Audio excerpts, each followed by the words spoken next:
Ladies and gentlemen, welcome to Livermore, California and Max Fair Park.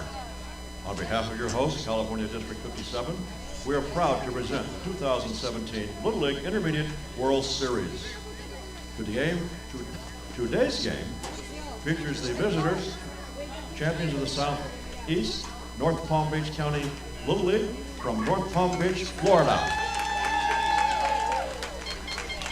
And the home team, the Southwest champions from Western Little League in San Angelo, Texas.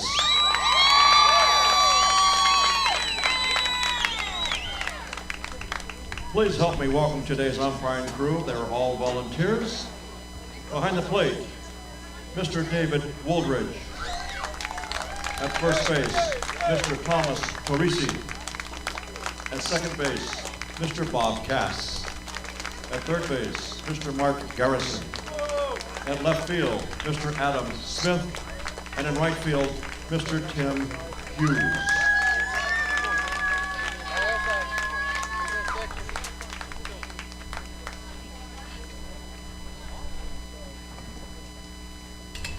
Now let's welcome our players.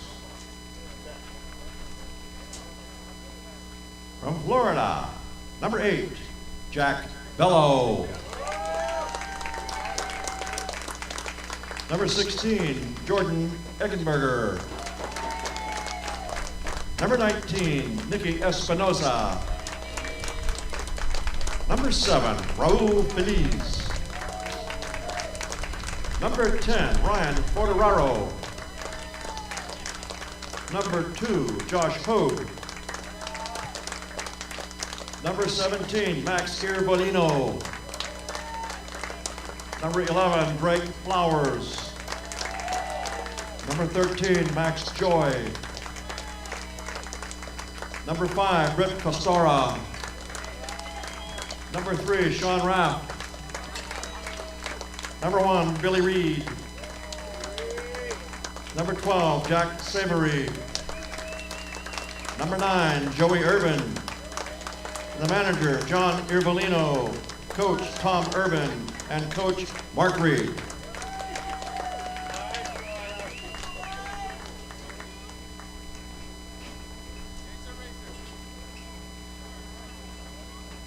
Now let's welcome the team from Texas.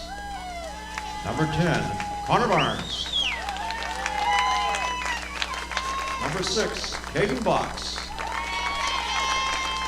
Number 9, Ty Casey. Number 2, Jacob Charles. Number 7, Dominic Garcia. Number 12, Ethan Green. Number 15, Caden Hemeister. Number 8, Darren Llewellyn. Number 11, Robert Moreno. Number 14, Skylar Price. Number 1, Richie Ramos. Number 3, Jacob Saldivar. And your manager, Sean Box. Coach, Nick Farron. Coach, Luke Green.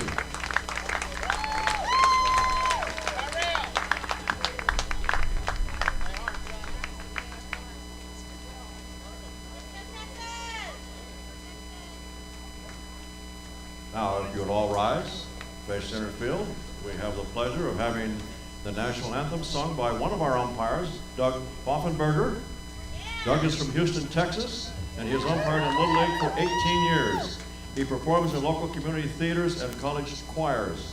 He and his wife Lynn are thrilled to be here at the World Series. Today is Doug's birthday, so let's all wish him a happy birthday. Doug, it's all yours. Oh, say, can you see by the dawn's early light what so proudly we hailed at the twilight's last gleaming, whose broad stripes and bright stars through the perilous fight o'er the ramparts we watched were so gallantly streaming, and the rocket's red glare, the bombs bursting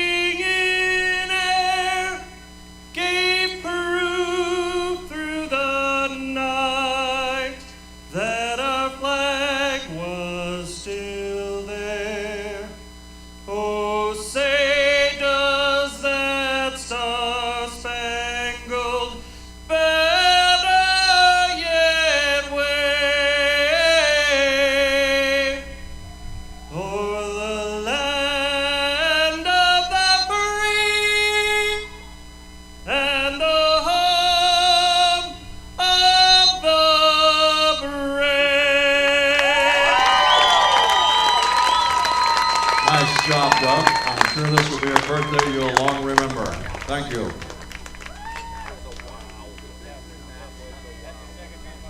Now, if the players would return to their dugouts, managers meet with the umpires behind home plate.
Good afternoon, ladies and gentlemen, and welcome to Max Bear Park in Livermore, California. We're glad you can join us today. We've got a great matchup on hand here. We've got the Southwest Regional Champions from Texas teeing it up against the Southeast Regional Champions from Florida. Both teams lost their opening games.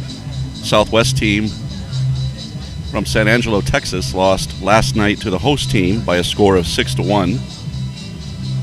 And the Southeast Regional Champions from Florida lost to the West team from Hawaii on our opening night, 11-9.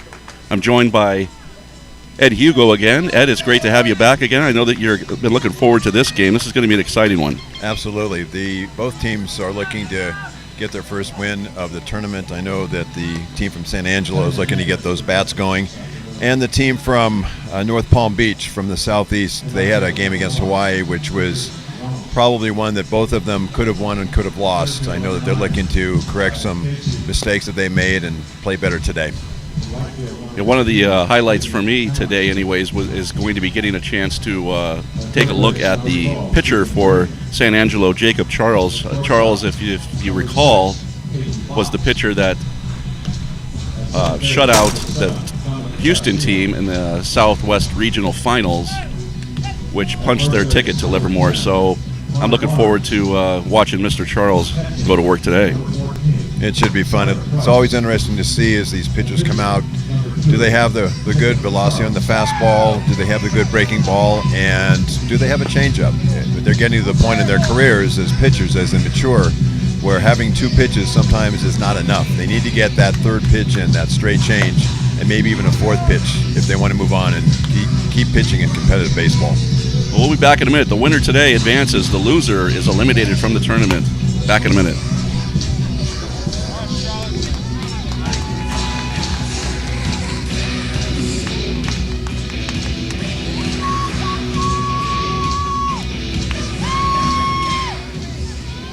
All right, folks, here we go.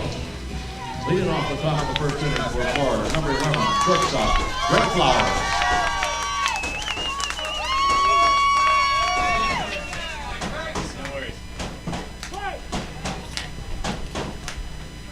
And leading off for Florida is the shortstop, Drake Flowers.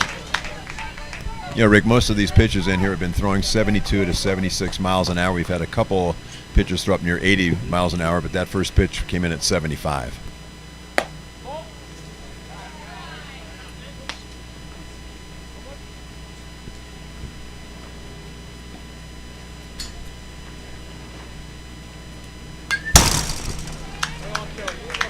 Drake Flowers, if you recall, Ed, was had a big game for Florida. He was their pitcher. Believe he was their leading hitter in that game against Florida, where he went 2 for 4 with 2 runs scored, including a double. So he is the table setter for this Florida team. Yeah, he hit more like a number 3 hitter that first game rather than a leadoff man. But he's also shown a great deal of speed and good instincts on the bases. Breaking pitch got him looking, so that's a strikeout for Charles, and that's the first out of the game. A nice pitch. It was coming inside right at his hip and broke in the last 6 feet to the plate. Broke about 6-7 inches right over the inside corner. Nice call by the umpire. It's going to bring to the plate the catcher, Nicky Espinosa.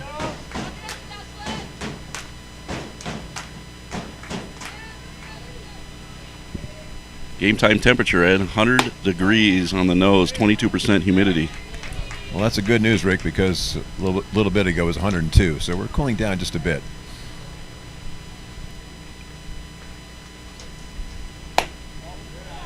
But these teams, being one from Florida and one from Texas, are used to the heat.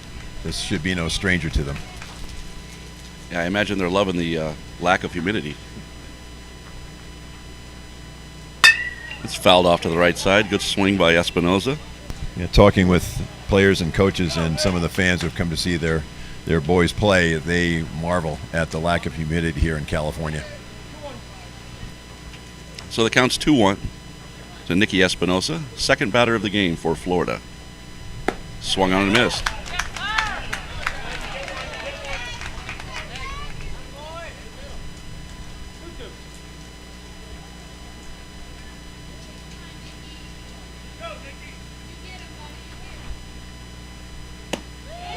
Ball misses outside. The count is now full at 3-2.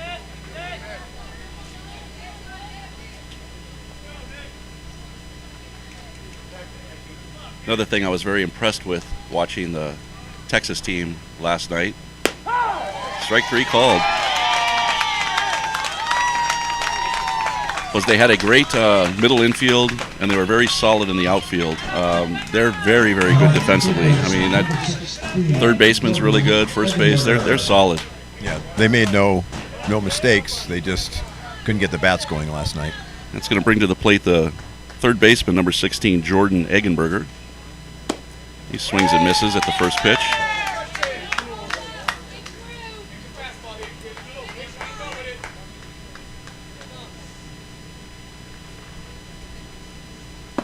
Breaking pitch. Nice pitch. Strike 2. Back-to-back breaking pitches so far. Charles has mixed his pitches up well. And the 0-2 to Eggenberger. This is outside. And there's an indication when a pitcher overthrows. He's trying to do a little bit too much. That pitch was over 75, 76 miles an hour, but not near the strike zone. Ball missed outside. The count is now 2-2 to Jordan Eggenberger. Big third baseman for Florida. Look for the hook here. There it comes. He swung and missed. Dropped third strike. Throws to first. And Jacob Charles makes short work of the Southeast Regional champions from Florida. We'll be back in a minute to take a look at Texas on offense.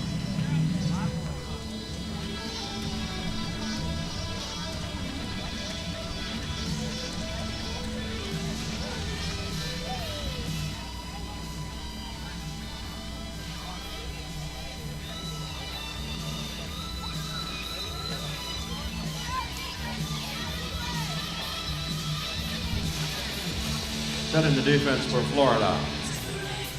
In left field, number 7, Raul Feliz. In center field, number 9, Joey Urban. In right field, number 12, Jack Savory. At third base, number 16, Jordan Eggenberger. At shortstop, number 11, Drake Flowers. At second base, number 3, Sean Rapp. At first base, number 8, Jack Bello.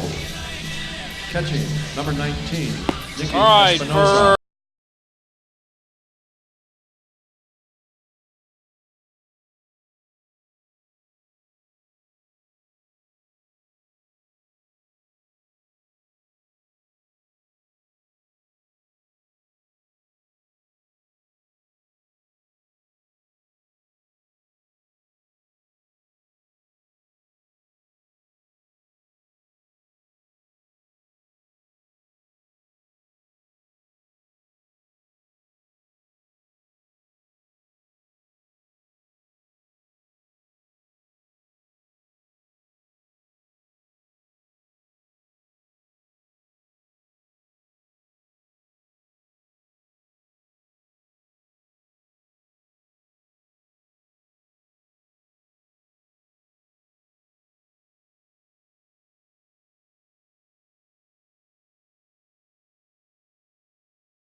for 6, Caden Box. So Box played a terrific second base last night, and he moves over to shortstop as Jacob Charles moves to pitcher. We'll see if that has any impact on the defense for San Angelo. Boy, there was a 52-mile-an-hour changeup. Just missed off the outside corner. The starting pitcher for Florida is Max Joy. First opportunity to see him on the mound.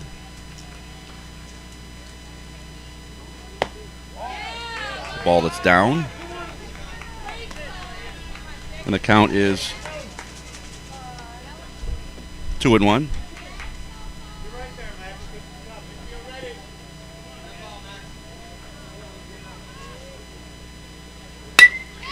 Base hit up the middle by Box. Just lined it right up the middle.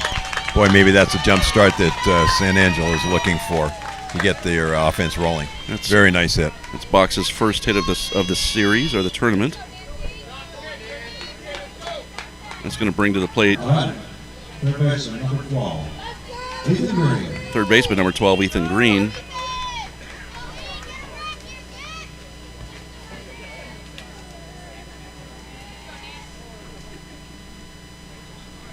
Box is on the move, down for the throw, steals it easily, so he's into second base with nobody out.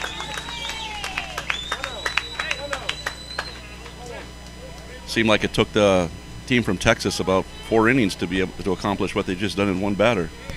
That's right. They've come out swinging. We'll see what happens the rest of this inning. There's an off-speed pitch hit through the hole, base hit. Box makes the turn and wisely holds at third base. And Ethan Green hits a single through the hole and into left field, and Southwest champs from Texas have first and third, nobody out. Now batting, the pitcher, number 2, Jacob Charles. So Jacob Charles is coming to the plate for the first time in the game. He's a number 3 hitter. That was an off-speed pitch that Green just smashed into left field. Yeah, it was hung right over the middle of the plate. He had a chance and did a good job of keeping his hands back on that pitch. There's a strike.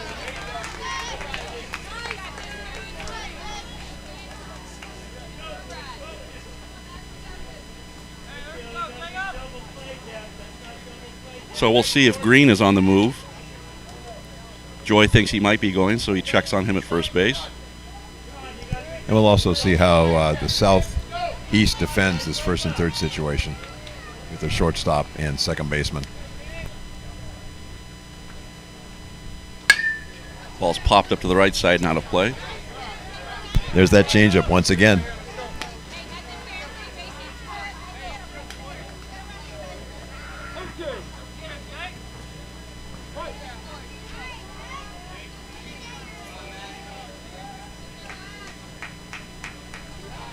So Texas only was able to manage 4 hits all night last night, and they've already got 2 of them on the first 2 batters. So they must have got a good night's sleep, Ed, and they're ready to go. That's the beauty of baseball. Every game's different.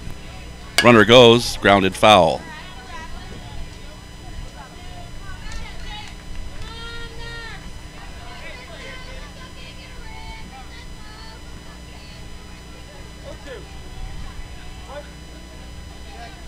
So we'll see if Green is going to be moving again on this next pitch.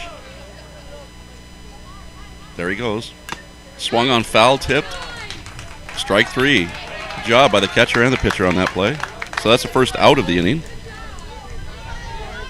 It's going to bring to the plate the catcher, number 14, Stryler Price. That was a big out. Absolutely. And the Southeast basically gave second base to Ethan Green without being contested.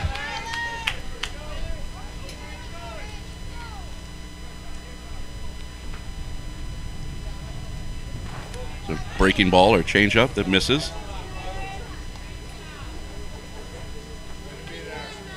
And with the runner on third base with less than 2 outs, corners are up. The middle infielders are about halfway, so a hard hit ball to them. They may try to take a shot at the plate, depending on what kind of a jump the runner on third base gets on the hit.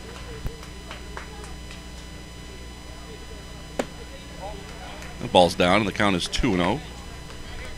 I know back in my experience, we used to have a play called the contact play with 1 out, regardless of where the ball is hit, especially with runners at second and third. You want that runner to take off and force the defense to get you out at the plate. Make them get you out. There's a strike, and it counts 2-1 now. Yeah, the more pressure you put on the defense, the more opportunities they have to make a mistake.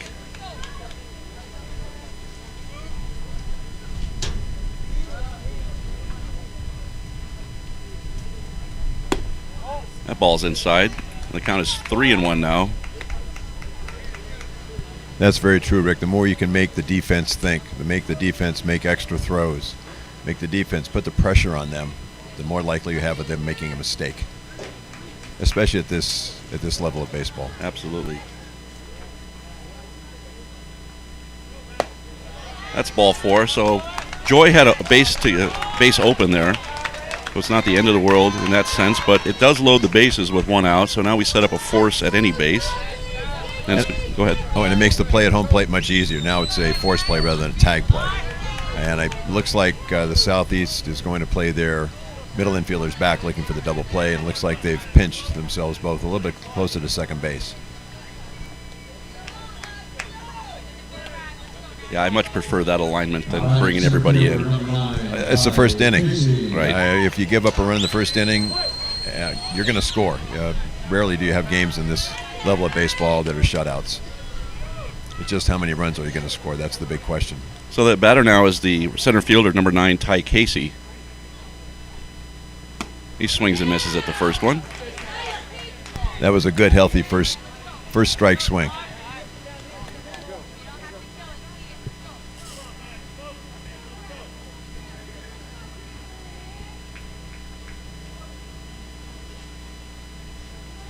So Joy looks in on the 0-1 pitch on its way.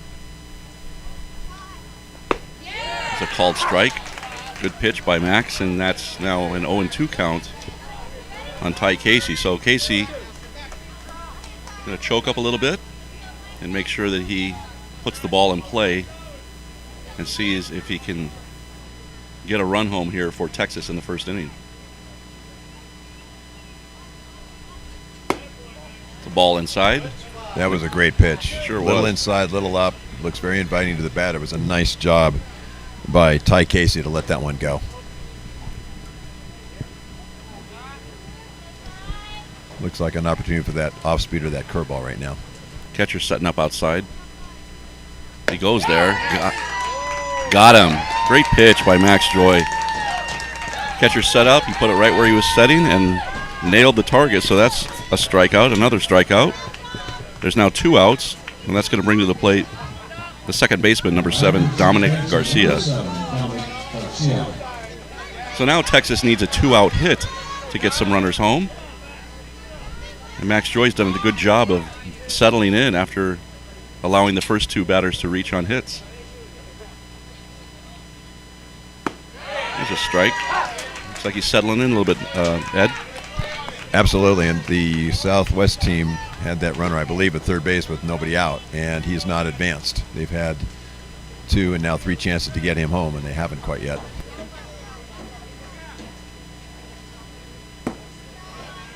That's a ball down, and the count's 1-1. Yeah, they had 2 situations where all they had to probably do was put the ball in play, and were unable to do it. So you got to tip your hat to the pitcher in that situation. He's done a good job. Absolutely. As a coach, you're just saying, just hit me a ground ball. Please, just hit me a ground ball, and they haven't been able to do that. That's swung on and missed. The count is now 1-2 to Dominic Garcia.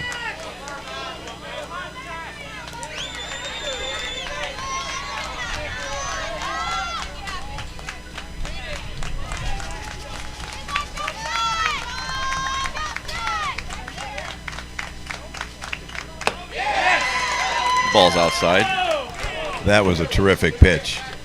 The umpire's right on it. It was outside, called it a ball, but that was a very nice pitch. It was the same pitch that Casey got rung up on, but it was this one was just a little bit further outside. So the count is now 2-2. 2 outs. Oh, hit him. That hit him, and that's going to drive in a run. That's a bad break for Joy. Good break for Texas. They score without having to hit the ball. And they take the lead 1-0. Well, out of all the ways to score in that situation, Ed, I wouldn't have thought that was going to be the one that brought him in. Yeah, you never know what is going to happen. But we won a tournament one year, a district tournament, with bases loaded in the last inning, and the opposing pitcher hit our batter. So we had a walk-off hit batter to win a tournament. So it does happen. So we've got a little break in the action here. The manager for Florida has gone out to do a chat on the mound, trying to get his group composed a little bit. Are we having a pitching change? We are having a pitching change. He's hit the 20-pitch level. Interesting. So we're having a first inning pitching change.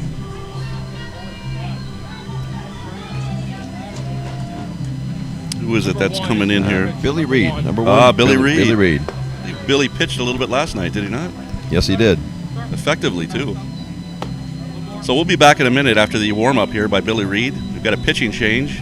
We're still in the bottom of the first inning, and Texas has taken a 1-0 lead. Back in a minute.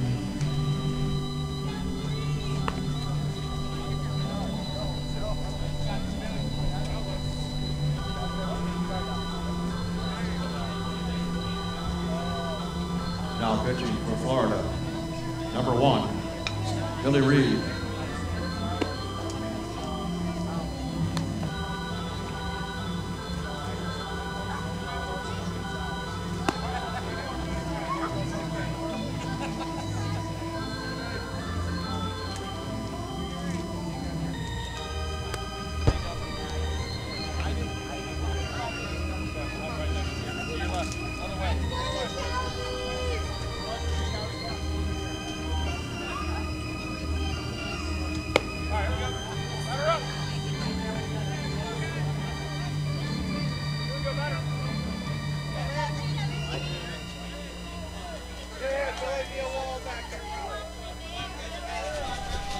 So we're back in Livermore now, and Billy Reeds is now back on the mound.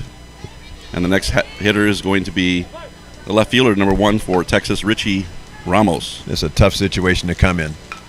It's fouled off. And Ramos was looking dead red fastball down the middle. He got it and just missed it. Well, a couple of number 1s going at it here.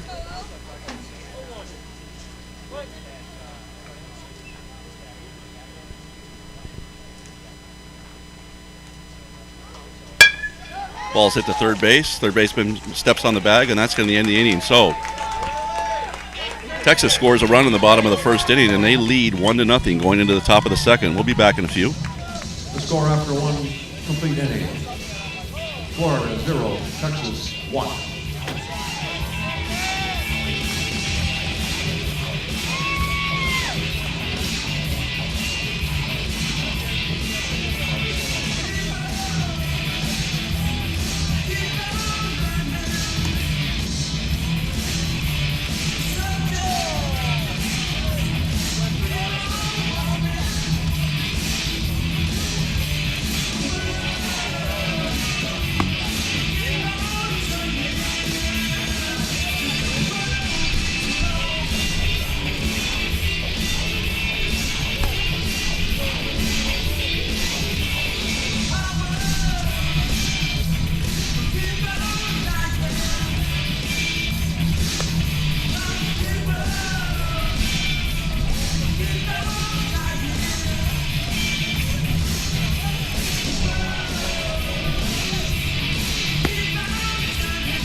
Leading off the top of the second inning for Florida, the right fielder, number 12, Jack Savory.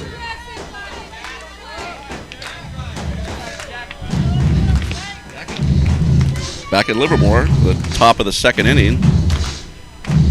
Leading off for Florida is going to be the right fielder, number 12, Jack Savory.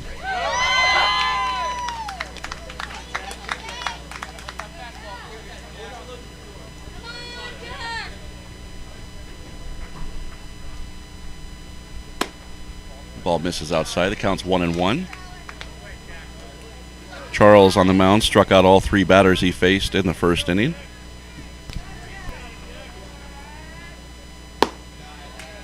Ball misses and the count is 2-1.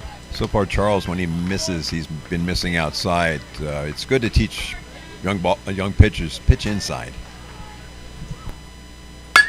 Ball's lined into right field for a base hit.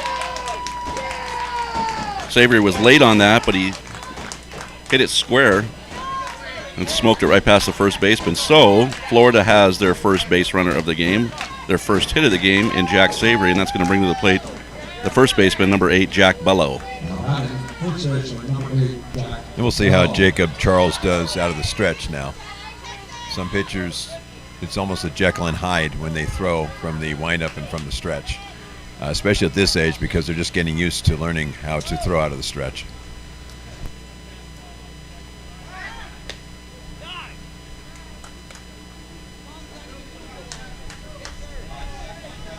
I have a feeling that one of the strengths of Charles' pitching game is his move. You can see the quick feet. That is the key to any pickoff move by a pitcher or even the catcher throwing a runner out trying to steal second base is how quick are their feet. And that's another reason why he's a pretty good shortstop, too.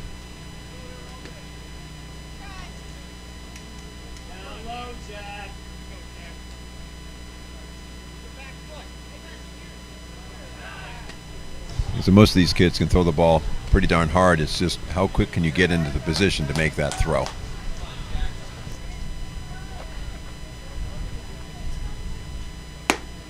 Good pitch on the outside corner. That's a strike. You notice he pitched with a slide step. He didn't go into the full leg kick. He went into the slide step in order to get to the ball to the plate as quickly as possible to negate any sort of an attempt to steal second base.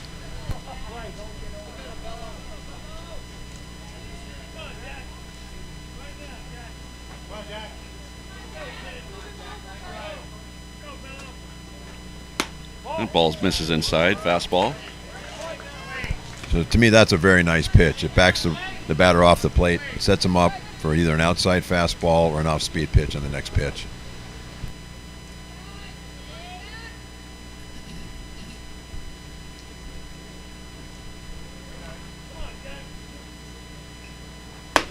High strike. Swung on and missed. The count is now 1-2. 74 miles an hour on that pitch.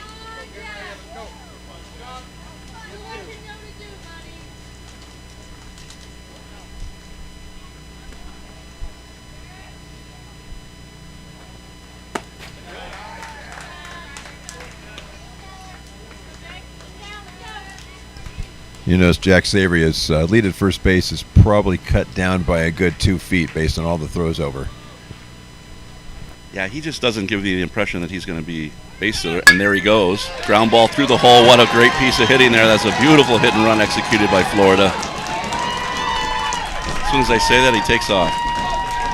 That's always the way, Rick. Good piece of hitting. That was a valiant attempt by the shortstop to try to stop and get that ball, but it was unusual, at least from my standpoint, that the shortstop was covering second on a steal with a right-handed batter up. Normally, it's the second baseman's job to cover second on a steal with a right-handed batter at the plate. Yeah, if he's not moving towards second base, that's a tailor-made double play. But instead, Florida has runners on the corners now with nobody out. And the left fielder, number 7, Raul Feliz, is coming up to the plate. And we have a special pinch runner at first base, number 2, Josh Hogue. And Rick, the game of baseball is literally a game of inches, like a lot of sports, where that ball was probably 6 inches away from that fielder's glove. And the difference between, as you said, a potential double play and a first and third situation now with nobody out. We'll see if the Southeast can do what the Southwest almost couldn't do, was get that runner in from third base with nobody out. Ball misses, and the count's 1-0. Yeah, this is the exact same scenario that Texas had for them in the bottom of the first and third, and nobody out.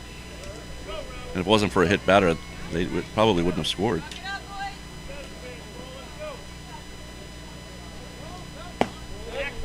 Feliz squares to bunt, misses the pitch. Hogue moves down to second base on a stolen base. And now Florida has runners at second and third and nobody out in the top of the second inning, trailing 1-0.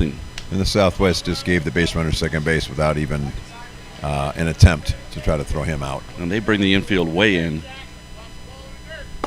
Breaking pitch, beautiful. Well, you got to like Charles' breaking ball. When he throws it, it's effective. Again, here we are with a runner at third, less than 2 outs, and the defense has chosen early in the game to bring their infield in. Hit to the shortstop on a line, back to third base, double play. Wow. What a play. Great play by Caden Box out at shortstop. Another example of quick feet. He caught that ball and his quick feet and is able to pivot and throw the ball over to the third baseman, Ethan Green, for that quick double play. And all of a sudden, you've got a runner at second now and 2 outs. Again, a game of inches.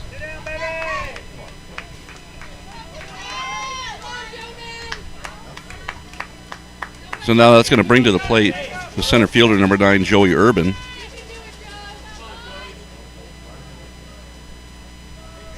And now there's 2 outs with a runner at second.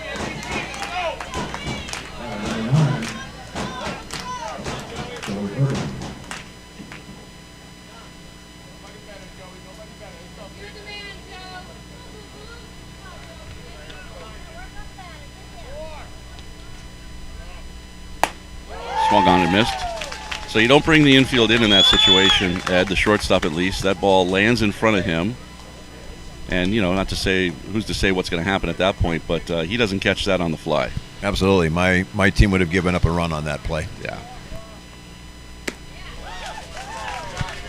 And I would have settled for a 1-1 tie going out of this inning, knowing that I've got 5.5 innings to go in this game. Exactly.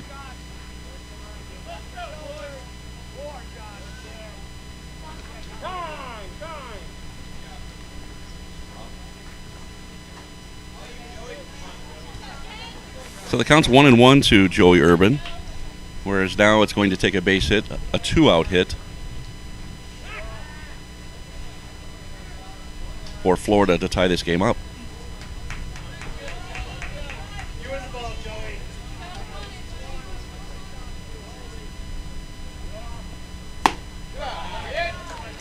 Ball outside.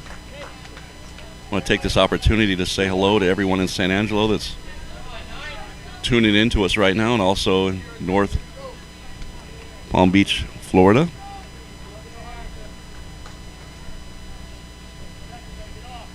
Hope you're enjoying our telecast.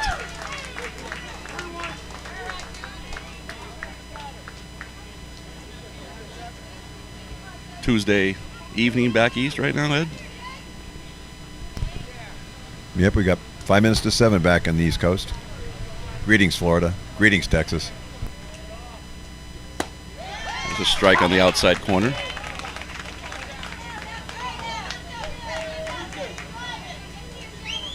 All the friends and families of all the players on both teams, just let you know that the kids out here are having a blast. They absolutely love it out here. The ball's hit to right center field fairly well. Right fielder's over, and he makes the catch, and that's going to end the inning. So Florida does not score after having a situation where they had first and third and nobody out. We're going to go to the bottom of the second inning. Texas leads 1-0. Back in a minute.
Leading off the bottom of the second inning for Texas, first baseman number 10, Connor Barnes.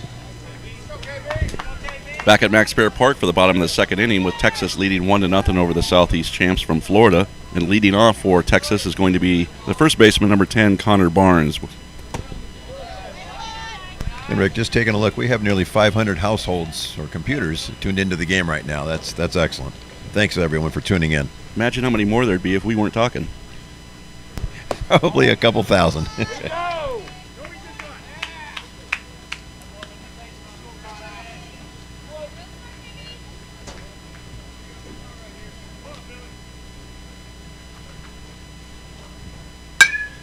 Popped up behind us and out of play.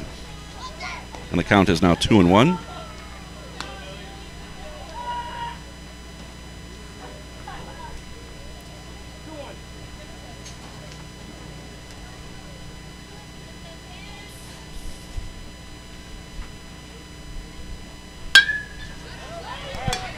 Another pop-up out of play. At this point of the tournament, the teams have all seen each other play at least once.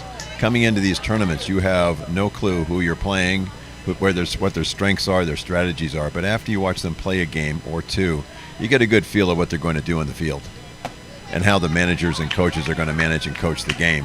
And you change your own strategies based on that information. It takes a lot of time and a lot of work, but that's what the managers and coaches are there for. Yeah, one of the things you pick up right away is how aggressive certain teams are on the base paths, and how big a part of their game revolves around stealing bases, putting pressure on. You know, teams like Hawaii do that really well, and there's other teams that are doing it as well. Right, and the small ball. Who does small ball? Bunting is a terrific weapon at this point. Broadcasting with you, Rick.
Southeast, we have number 2 for number 13. And he's going to left where 13 was. He's going where? The left field Left where 13 field. was. Everything else is the same. Thank you.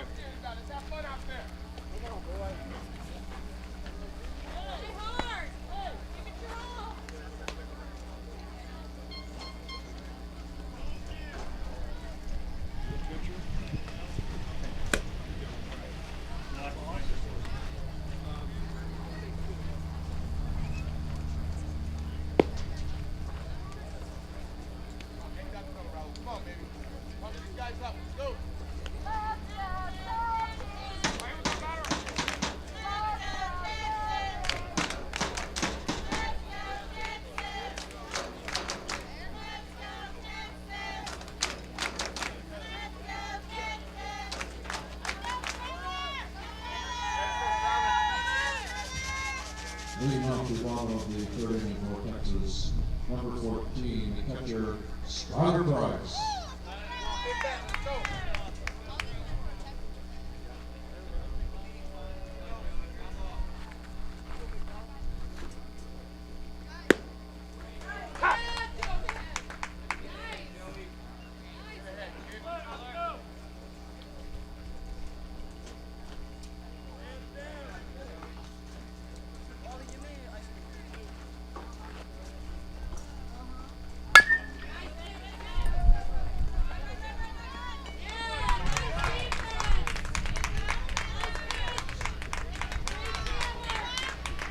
Okay, folks, we apologize for the little technical difficulties that we had there.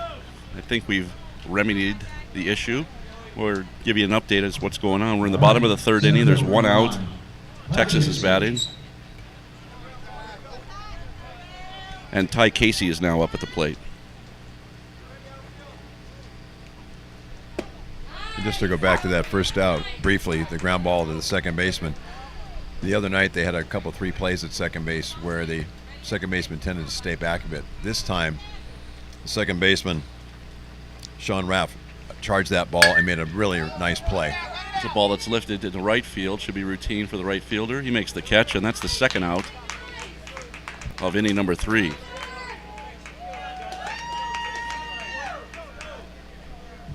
Behind the second baseman, number 7, Dominic Garcia. And Dominic Garcia, the second baseman, is going to come up. If you recall, Garcia was at the plate with the bases loaded and was hit by a pitch that drove in the first run for the team from San Angelo, Texas. He now bats in the bottom of the third inning with 2 outs and nobody on.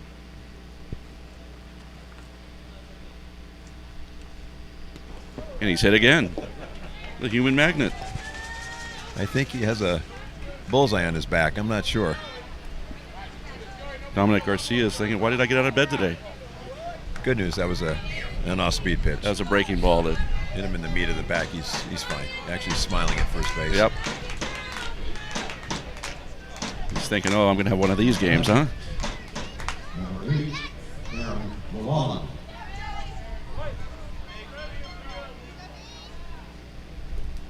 That's going to bring to the plate Darren Llewellyn. Going to bat for Richie Ramos. So Llewellyn gets his first plate appearance today. He pitched a good game last night. Ball is taken, throw down to second base as the runner steals. And Dominic Garcia has a stolen base. A little bit of revenge for the 2 hit by pitches there. So Llewellyn possibly has an RBI situation if he can get a hit.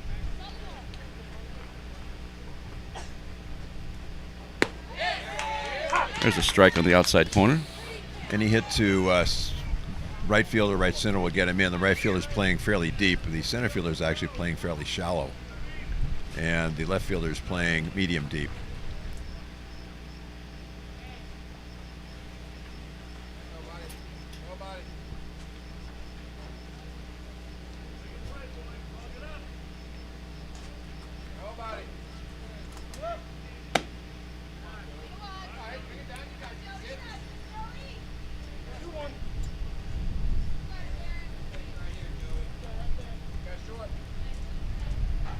So I enjoyed our national anthem presentation today by Doug Pfaffenberger, one of our umpires from Houston, Texas.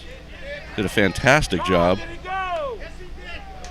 of singing the national anthem today, and it was his birthday as well, so happy birthday to Doug. And that was a wonderful gift to all of us from him. Oh, they've got the runner picked off now. Pitcher does the right thing, runs right directly at him. One throw to the third baseman. Tags missed him. He's out of the base path. He's out of his base path. That's the third out of the inning. Excellent play by the pitcher, as you said, Rick. Make the runner make the decision which way he's going to go. You run right at the base runner. Let him make the decision, and then you make the play. Great job. So we've played 3 complete.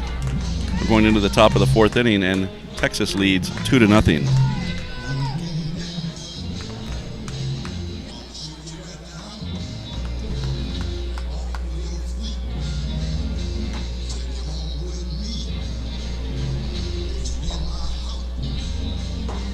3 full innings of play, the score is Texas 2, Florida 0.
For Florida.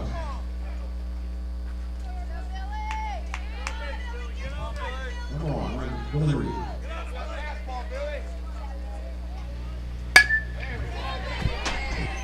Back at Max Bear Park, Billy Reed hits a ground ball to the shortstop Caden Box. It goes under his glove. And so Florida has their leadoff runner up on first base. That's going to bring to the plate the catcher, the third baseman, number 16, Jordan Eggenberger. So now Florida has the leadoff batter on the error, and the heart of the order coming up, 3, 4, and 5 coming up, to see if they can get a couple runs, at least one run, get right back in this game.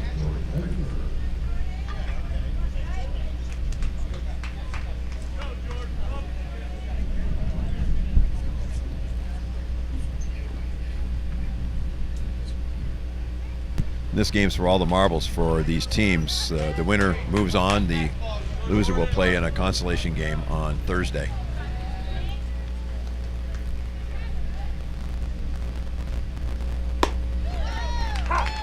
There's a strike to Eggenberger. Yeah, I mentioned earlier that the loser was eliminated. I didn't mean that in the sense that they won't play again. Only in the sense that they will not be eligible to be in the winner's bracket. There's a pitch out.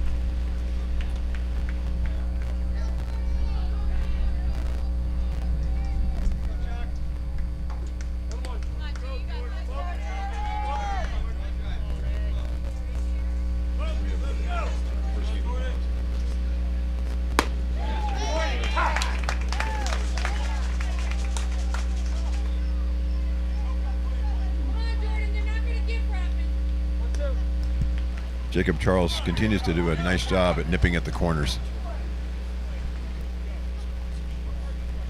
The 1-2 pitch. That's breaking ball outside. The count is now 2-2.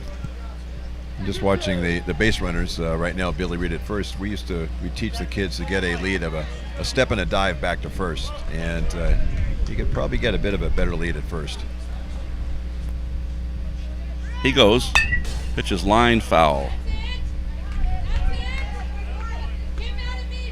I think the Florida team, Ed, is a little bit concerned about the move that Charles has. I think that they realize that he's got a pretty good one. Right, he showed his quick feet, a nice move. There he goes again in the first inning. And you don't really have to pick somebody off first base or even second base, but if you can do something to shorten their lead at all, as a pitcher, you've done your job.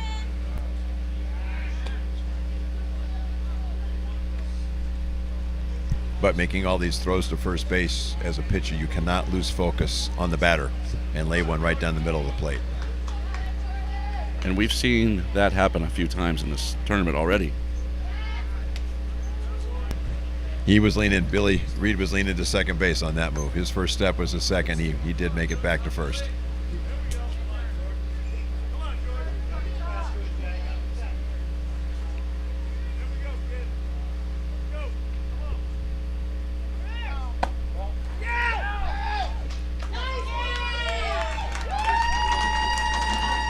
Billy Reed takes second base on the stolen base, and now Florida's in business with a runner at second and nobody out here in the fourth inning, trailing 2-0. So this is a situation, Ed, where Florida really needs to cash in here. I mean, it's still early. They're not down by much, but they want to get a runner across here. Absolutely. To get back in the game here, the San Angelo manager's going to come out and talk to his pitcher.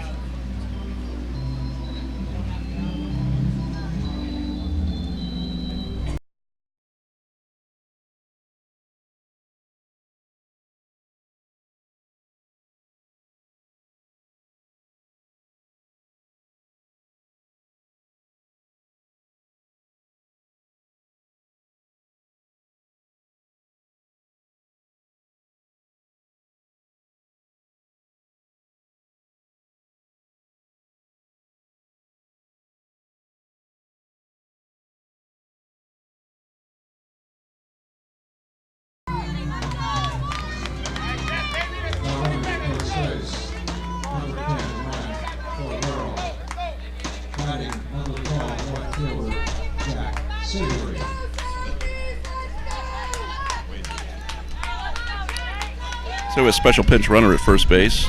It's Ryan Fotorero. And now batting is the cleanup hitter, the right fielder number 12, Jack Savory. Savory singled in the first inning and was doubled off third base on the line drive to the shortstop. So he's 1 for 1. Quick pickoff move at second base there. As again, you saw the quick feet of Jacob Charles.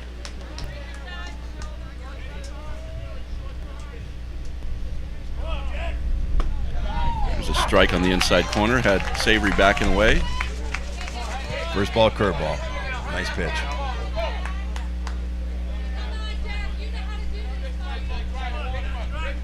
So Southeast champs from Florida have the right hitter up at this point. He grounds one up the middle. It's going to be turned a second for one. The first is not in time. It gets by. And the run, Billy Reed comes in to score. So Florida gets their first run of the ball game. They now trail 2-1. Nice piece of hitting from Jack Savory. And Jack remains at first base. Good job. And on that play, the shortstop forced it a little bit. There was nobody out, and not a really hard hit ball in the infield. It was going to take an incredible turn at second base to try to turn that double play.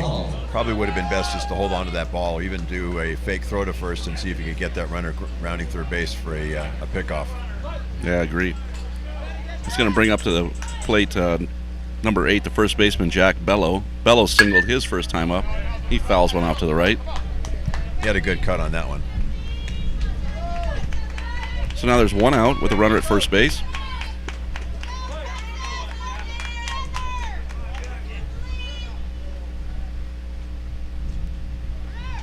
He goes. Savory steals the base without a throw, and now he's at second base with one out. Well, they guessed right on that situation. Curveball coming. with the speed of the curve, the steal of second was quite easy. There's a ball outside, fastball. Count is now 2-1.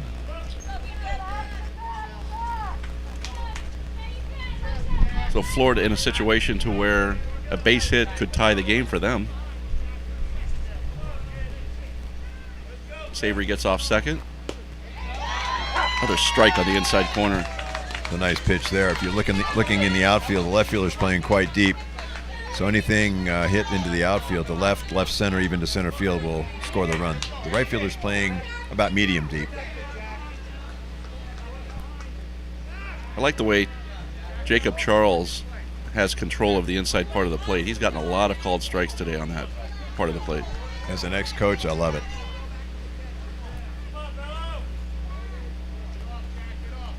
That ball's smoked into left field, and we're going to see a play at the plate, I think. Here we go. Throws coming in. Savory scores. Down to second base. Airmailed into center field. Great piece of hitting by Bello. He advances to second base on the throw, and Florida has tied the game. It's 2-2. Left fielder did a really nice job of charging that ball. I thought that the base runner would score easily, but he charged the ball very hard and made a really nice throw to the plate to make the play a little bit close. But in doing so, he allowed the batter to go all the way to second base, and now the Southeast has another runner in scoring position. That's a second hit by Bello. He's 2 for 2 with an RBI now. We have a break in the action. It's like Jacob Charles is walking something off here.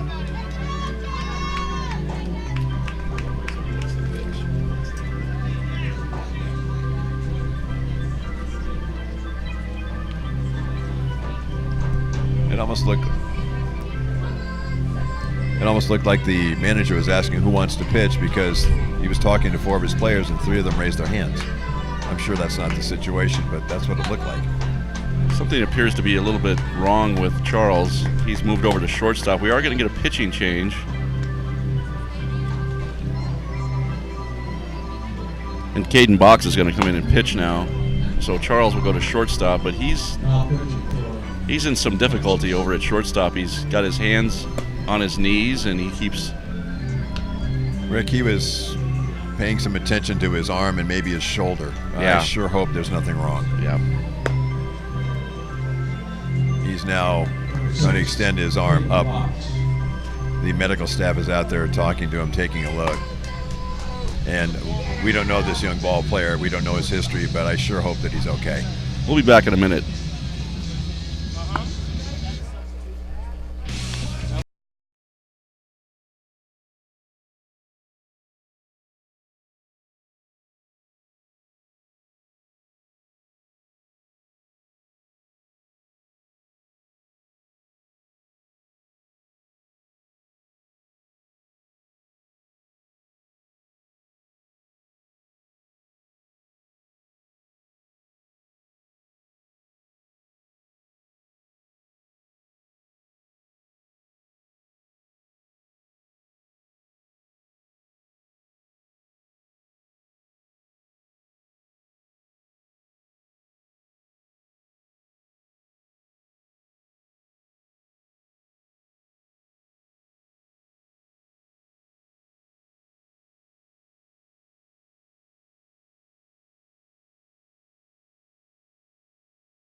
We're back at Max Baer.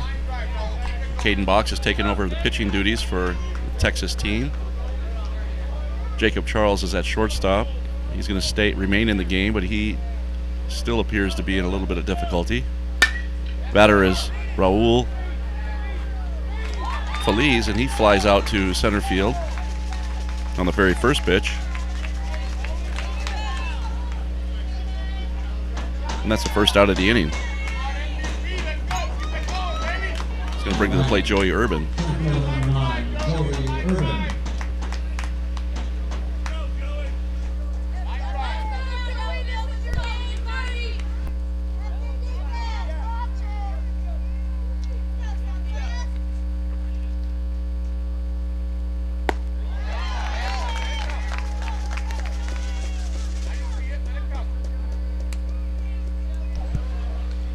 It's a nice first pitch, off-speed pitch.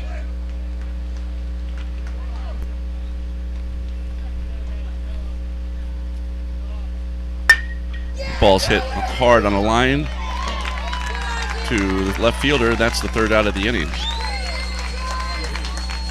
They scored 2 runs, and we're going into the bottom of the 4th inning, and we're tied at 2-2. We'll be back in a minute.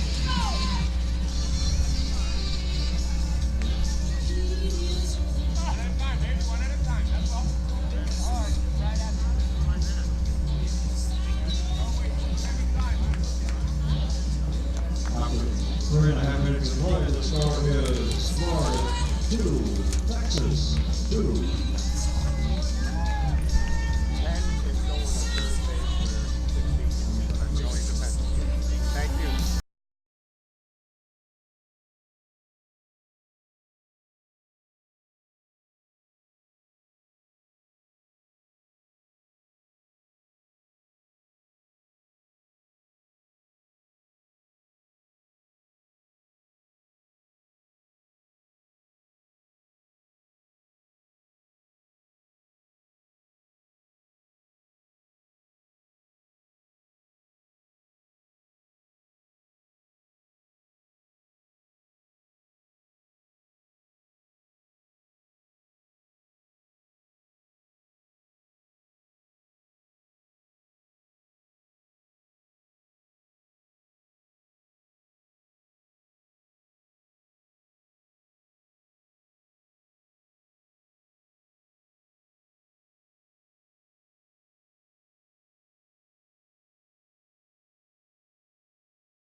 Leading off the bottom of the 4th inning for Texas.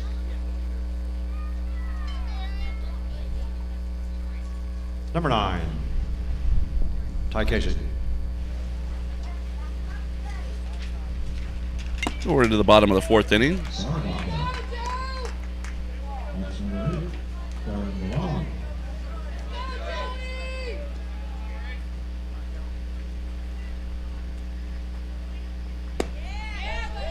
So Darren Llewellyn's up.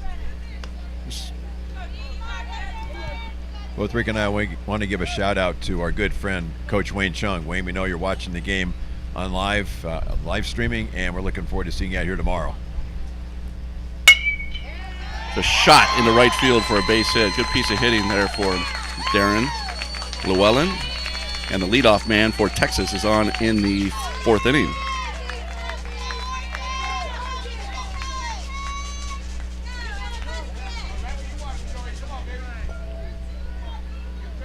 We have a pinch hitter coming up. Number 11, Robert Moreno. Robert Moreno's making his first plate appearance today.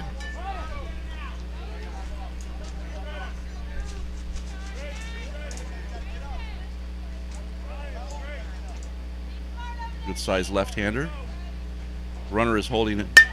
Oh, grounded down the line in left field, and that was just foul. That was going to be interesting. So this is a shutdown inning for the Southeast. They got the runs and get right back in the game and tie it up 2-2. We'll see if they can pull that off. It's always a real lift for a team if they can score a couple runs and then shut the other team down and get back in the dugout and get back on offense.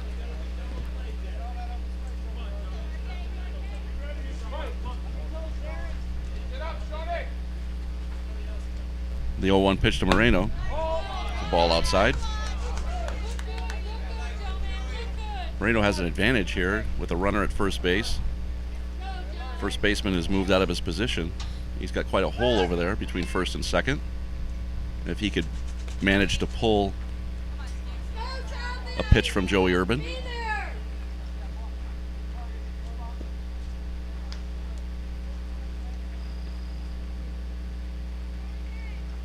He does just that, puts it right through the hole, and that's a base hit. So good job of hitting by Moreno, and that Texas has the first 2 batters on and nobody out.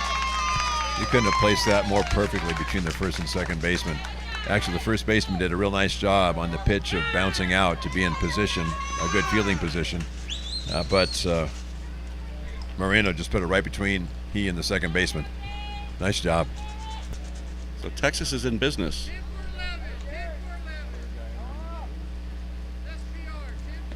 We have a special pinch runner kind of come in here in a minute.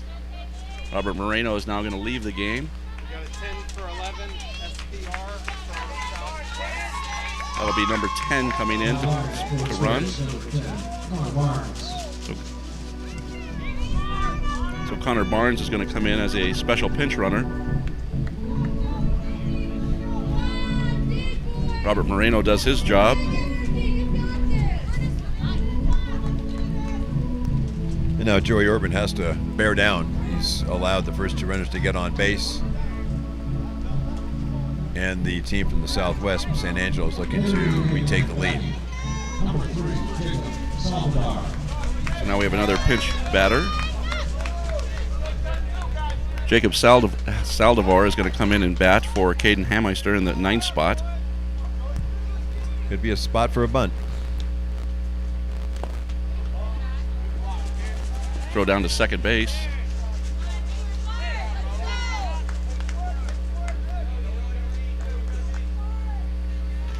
With your leadoff man at the top of the order coming up, this is an almost. So we'll take a little break here and we'll be back in Livermore in a couple of minutes.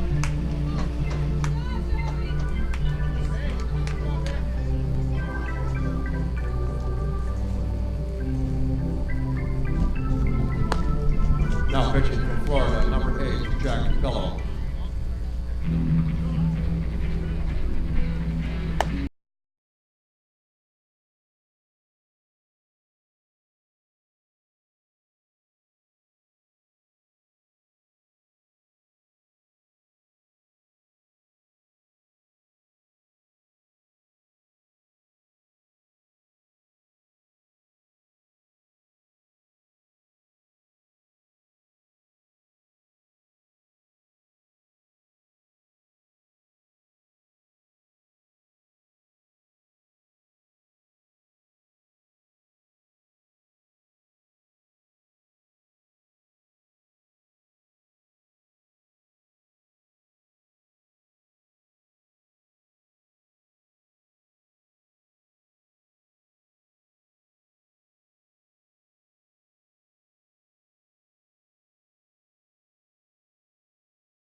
Back at Max Bear Park. So Caden Box is now up with runners at second and third and 1 out. Who's our new pitcher, Ed? We've got Jack Bello on the mound, a lefty. You know, Rick, I love my lefties. Yep. Southeast is playing the infield in. Close game, 4th inning. Cut off that run at the plate. Well, it worked to perfection for Southwest when they employed that same defense an inning or so ago. And I was going to say that with the Southeast going through their pitchers as they have, you and I may be called on later in the game. So get your arm ready, Rick. I'm ready. Caden Box fouls another one back, and he's in the hole a little bit here. Count 0-2.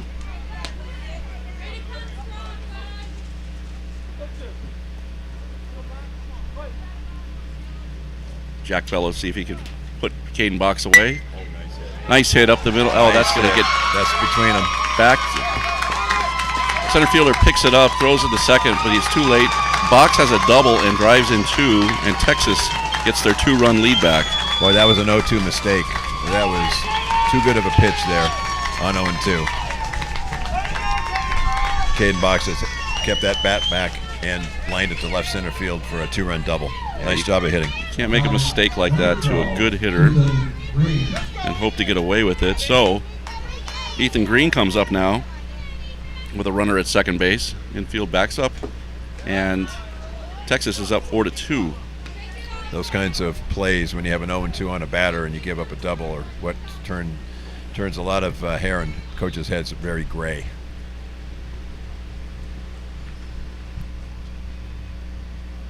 That ball's hit up the middle. That's going to be a base hit. It hits the bag and dribbles into center field, and Caden Box cruises in for the 5th run of the game for Texas, and they now lead 5-2. What a resurgence for the Texas offense. Now they've scored 5 runs in 3 in the 3rd innings, and they scored only 1 run last night in 7 innings. Number 2, Jacob Charles. Ground ball, Jack. Now after those back-to-back hits, they've got their number 3 hitter, Jacob Charles, and by definition, your number 3 hitter is your best hitter.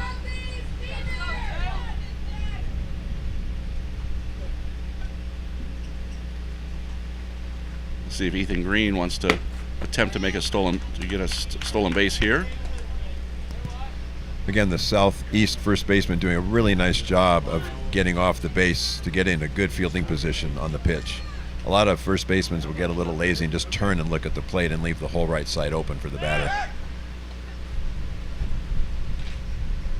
But Nicky Espinoza, who's playing first base right now for the Southeast, is doing a nice job of bouncing off of the base along with the base runner.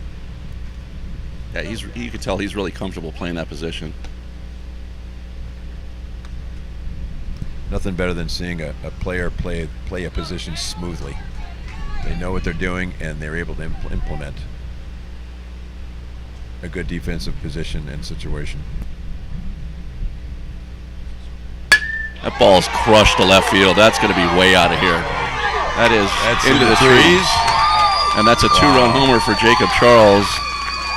And Texas has all of a sudden exploded for 5 runs, and they lead 7-2.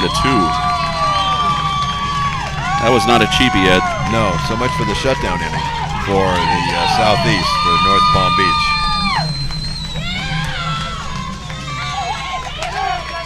San Angelo has exploded this inning. And not only are they getting runs, but they're hitting the ball very hard. Line drives, long fly balls. The home run there was easily, as soon as it was off the bat, it was definitely out of here. It's just, the question was where was it going to land? It probably landed 20 to 30 feet over the fence into the trees in left field.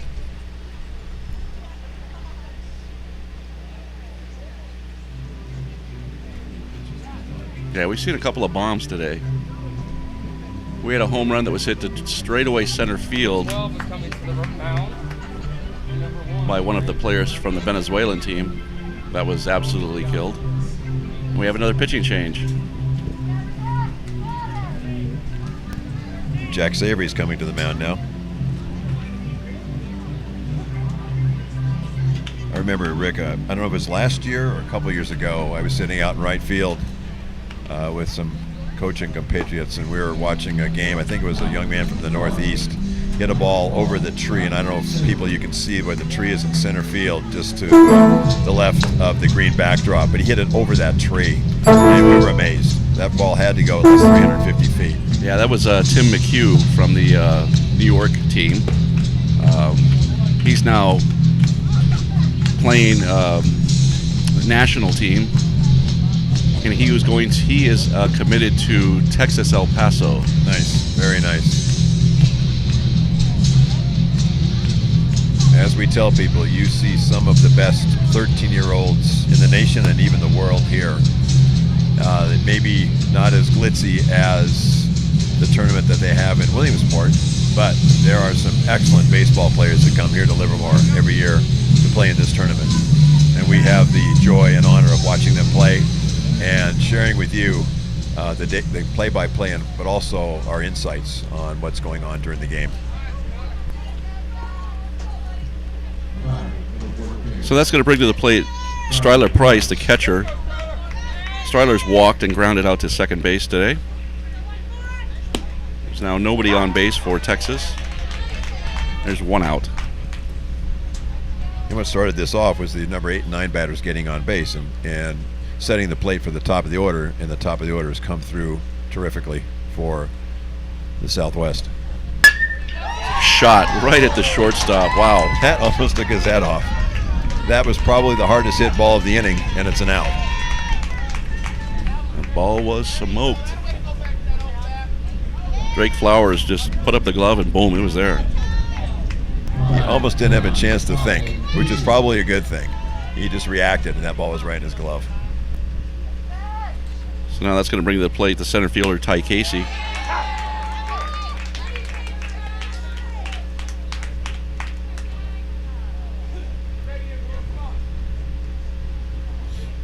So for Florida, there's still a lot of baseball left. They are trailing by 5 runs, but they've shown that they're starting to get to the Texas pitching as well. So they're obviously not hanging their heads by any stretch. What they need to do, however, is shut down this Texas team and try to turn off the faucet. That's the beauty of baseball, Rick. It ain't over till it's over. Each team has the same chance to win the same number of outs. Whether you score in the first or last inning, it doesn't matter. But being down 5 runs now, they do have to shut down this all of a sudden potent Southwest offense. Swinging strike, ball gets away, and the batter runner is able to get down to first base. So Ty Casey, with good speed and alertness, realized that the ball had gone back to the backstop, and he's at first base. And that's going to bring to the plate Dominic Garcia. Garcia has been hit twice in this game. This is our human dartboard right now. Exactly. We'll see if it happens again.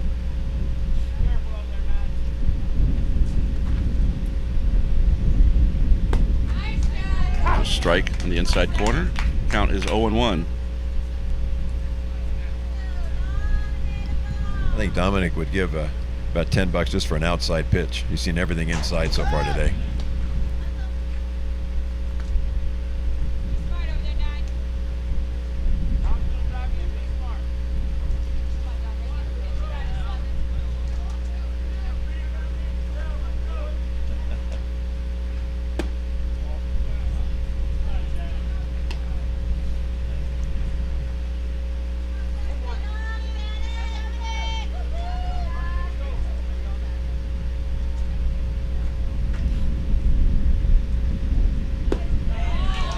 Ball floats in for a strike, and the count is now 1-2.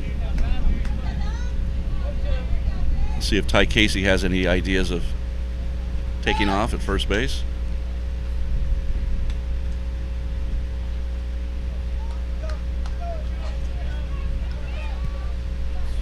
The third base coach just went through a plethora of signs. We'll see what happens. There he goes. Ball inside, almost hits him. Throws down to second. Gets into center field. So Casey steals second base. Garcia almost got hit again, and the count is 2-2. The key word there is Rick. Rick is almost got hit. Correct. Put away, Jack, right now. Great time for a curveball.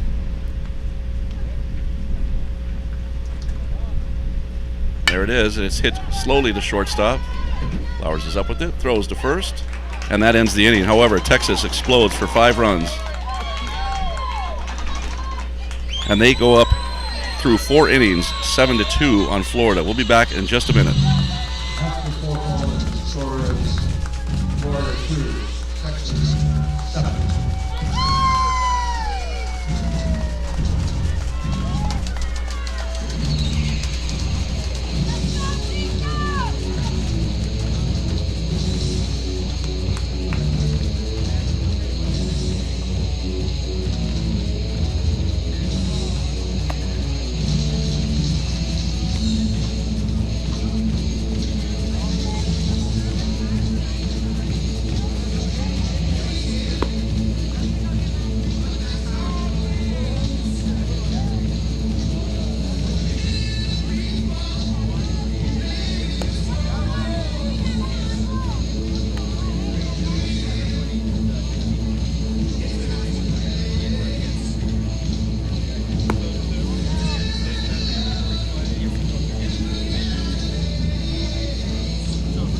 Southwest, number 1, Grant, number 8, and number 15, Grant, number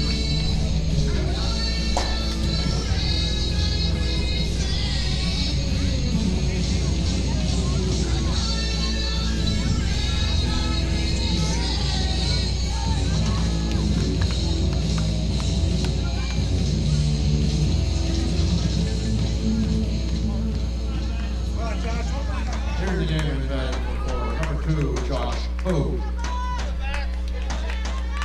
So we're back in Livermore. We've reached the top of the 5th inning. And the leadoff batter for Florida is Josh Hogue.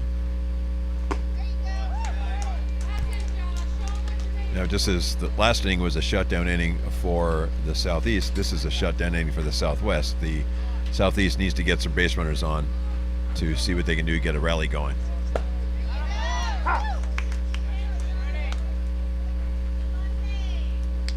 You ready, John? All you.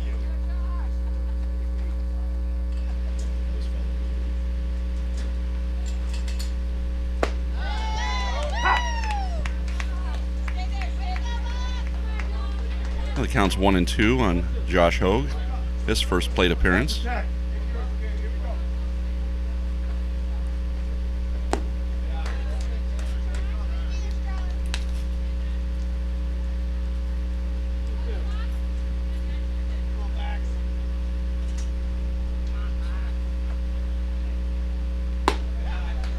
Ball outside. That's a good pitch. The pitcher missed by a little bit. A lot of times pitchers will miss by a lot. That was a nice pitch. It's fouled off to the left. Wait, stay alive. And Rick, you're also looking for pitchers who have the skills so that on a 3-2 pitch, it's not an automatic fastball. Having a pitcher that can throw an off-speed pitch in this pitch for a strike is a real advantage and a real weapon. And a real rarity. That's hit up the middle. It's going to get by the center fielder and go all the way to the wall. Josh Hogue is going to motor into seconds with a stand-up double. Good effort by the center fielder. But a leadoff double for Florida gives them some life.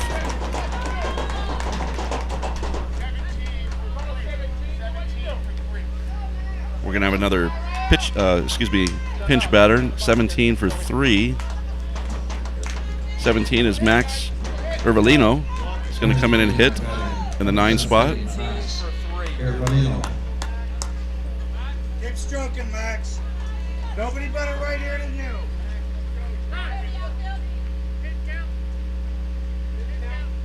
for Southwest. 10. 10.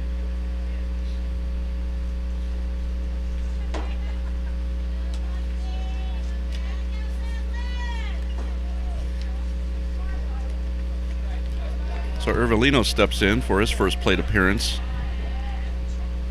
The Southwest outfield is playing in right and center fairly deep. And there's a ball hit to left field. Routine play for the left fielder. That's the first out of the inning. And that turns the order over, and Drake Flowers is going to now bat. With a runner at second base and 1 out. Flowers has proven to be the team's best hitter so far, so I know they're looking for him to come through right now. They need him. They need a base hit right here. He struck out looking in the first inning and then grounded out to the shortstop in the third, so he's 0 for 2 today.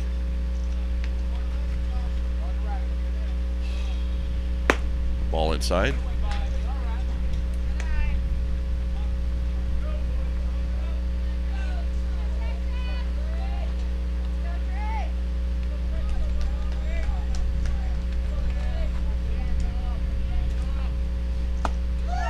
It's a strike.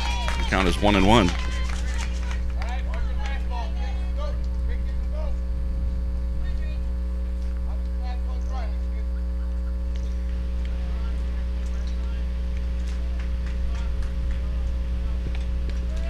So Box looks in. Check. Inside. Missed. And the count is 2-1.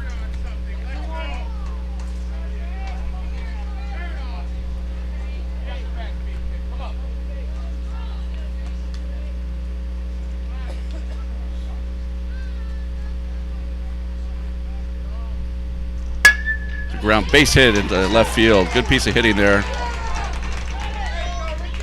Hogue stops at third. And a nice job by the left fielder to charge the ball. The outfield grass here is quite lush. It's cut short, but it's lush. It's thick, so the ball will reduce in speed. It slows down quite quickly. The left fielder did a nice job of charging and keeping the runner from scoring on that play. So Florida's got something going here. Texas manager is going to make a trip to the mound.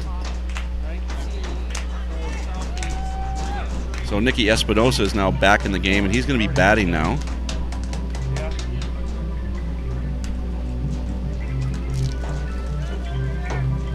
Hey, Rick, being a former coach, and I know you're also a former coach, I've always been interested in wanting to know, what do the coaches say to their players, their pitchers, when they walk out there?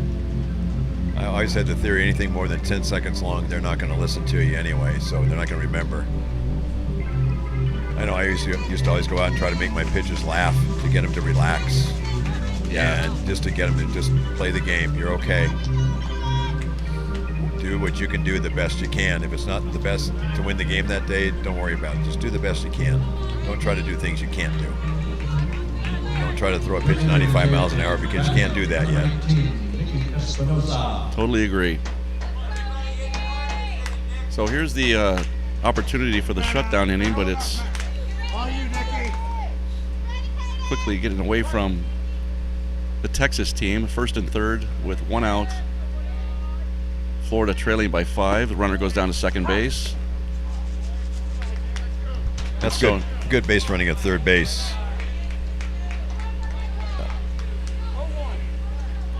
By Josh Hogue. He didn't even look like he was going to attempt to try to score. Smart base running. Big swing and a miss by Espinosa. So they're basically one hit away from getting back into this ball game, trailing by 5. That pitch had a little break to it. That was a really nice pitch. If he throws it again, it's going to be a challenge for Espinosa to make contact. Ball's inside, and it takes the count to 1-2.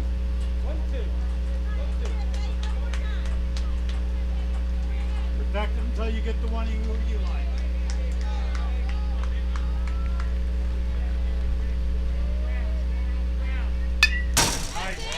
Big swing. I was all over that. I was just about to say, expect that pitch back in the outside corner. If Cade Box was on the mound now, if he could throw it there, because that was a real nice pitch that Espinosa missed a couple pitches ago. Ball's lifted deep into left field. That's going to get over the head, and it's gone. Nice. Espinosa hits a 3-run homer, just what the doctor ordered us if you're a Florida fan, and they're right back in this game. We've got a ball game, folks. What a clutch hit by Nicky Espinosa. So the word shutdown inning is not in the dictionary for either team during this game. And we're going to have a pitching change. Like I said, Rick, get your arm ready. You may be needed.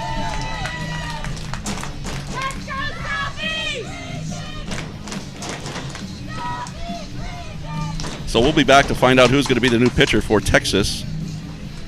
We're in the bottom of the 4th inning. Texas leads now, is cut to 7-5. Back in a minute.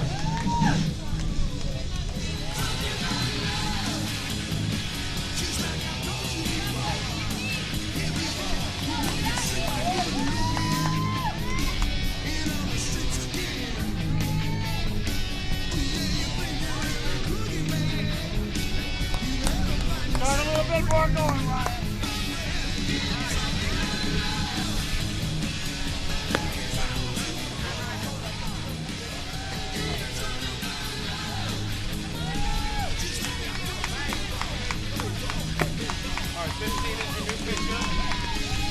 Now pitching for Texas, number 15, Caden Hameister.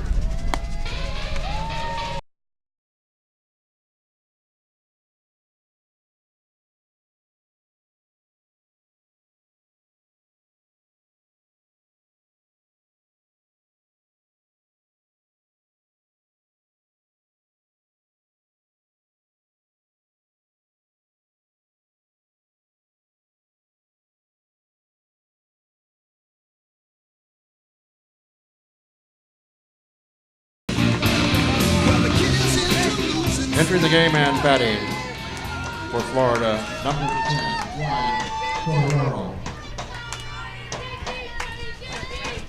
Oh, we're back in Livermore. New pitcher for Florida is Caden Hammeister. Oops, excuse me. Pitcher for Texas is Caden Hammeister. The batter is Ryan Ferrero.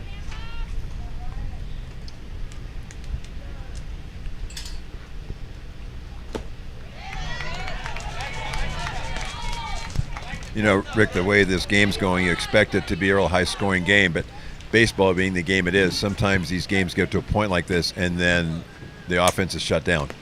Yep, I agree. Ferrero gets hit. He's dinged up. We got him on the shoulder.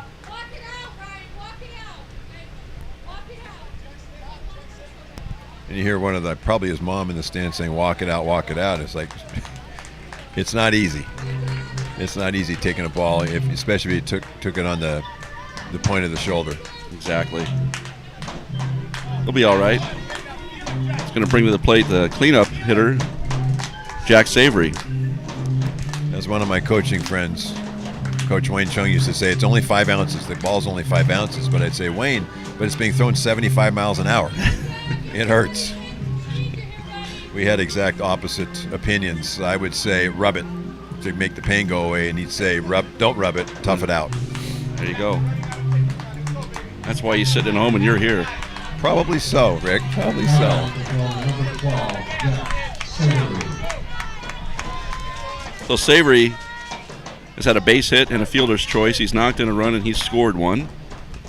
He stands up with, there's a shot to straightaway center field. That's going to get over the head. It's off the wall, straightaway center field. He runs into second base. They're going to try to score. Here comes the throw to the plate. Safe at the plate. Nice relay by the Southwest team. Just the cutoff throw wasn't quite accurate enough to get the base runner, but they had a shot at him. That's a very nice job on the relay, but also a wonderful hit by Jack Savory. That ball He seems to be hot. Yep. So now Florida has climbed within 1 run. That's going to bring to the plate Jack Bello. Bello has singled both times he's been up today. He's knocked in a run, so he's 2 for 2.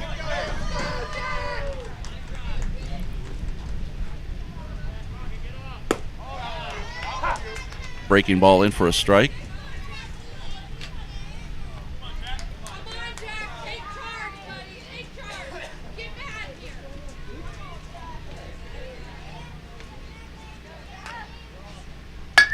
Ball's hit to right field. Pretty routine for the right fielder. Oh, had to come in and shoestring it, actually. Still made the play. Nice play. Yeah, it's Dominic Garcia. Yeah, good play by Dominic. So that's a second out of the inning. First time Bello's been retired today. And Raul Feliz is going to bat. Feliz is 0 for 2.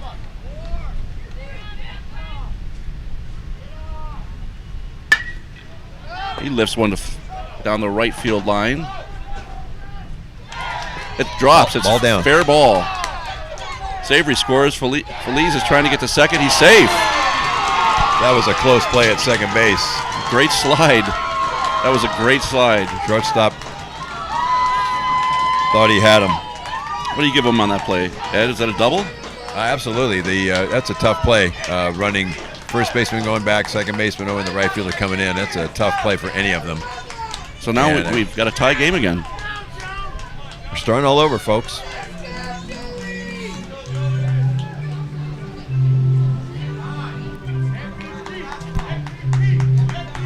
I did some umpiring in my Little League career, and the toughest play to call as an umpire is that slide when you don't have the best of angles, and the second base umpire moved to try to get the best angle he could. And it's just so difficult unless you see the actual glove tag the base runner or see the jersey move or something. It's a tough call. Yeah, I mean that play wasn't even going to be close unless Feliz didn't slide like he did. He made a perfect slide to avoid that tag. So that was a great play by him. Very alert. Yep, he slid to the inside part of the base. You can see on the field there where he slid. Very nice job. So that's going to bring to the plate Joey Urban with a chance to knock in the go-ahead run here. He grounds it back to the pitcher. The shortstop collects it, throws to first. That's Charles, and that's the inning. So 5 runs for Florida. They put up the 5 after Texas puts up 5. We're going into the bottom of the 5th inning, tied up at 7-7. Back in a minute.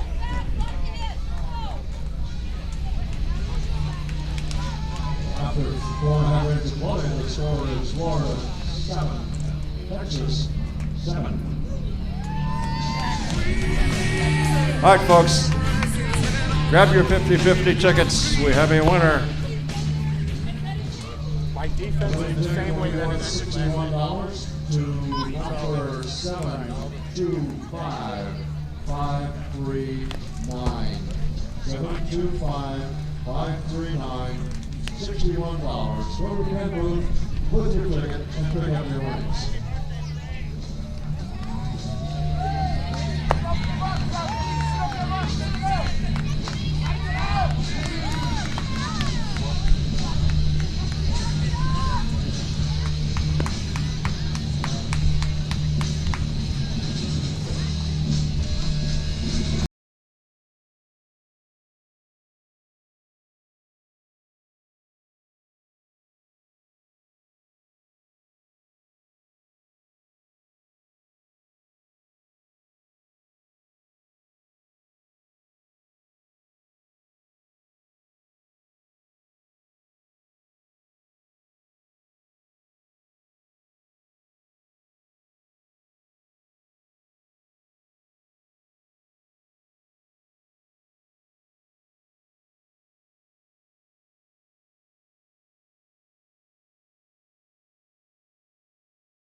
So we're back in Livermore. Reached the bottom of the 5th inning, a tie ball game, 7-7. Quite a game here. And now the Southeast has a chance to see if they can pull off a shutdown inning. And leading off is going to be Darren Llewellyn. Llewellyn singled and scored his last time up. He started that huge rally that eventually plated 5 runs for Texas.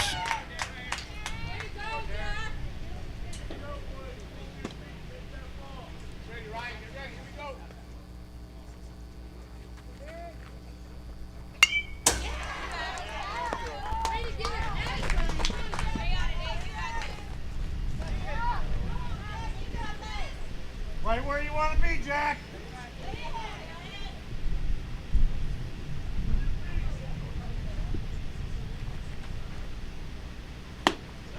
He went around, strike out. It's the first out of the inning. Nice pitch. That was a high, it looked like a curveball. It was about 65 miles an hour. And caught Llewellyn off balance. That's going to bring to the plate Robert Moreno. Moreno singled and scored his last bat. The right field, if you recall. He was on base when Charles hit a home run.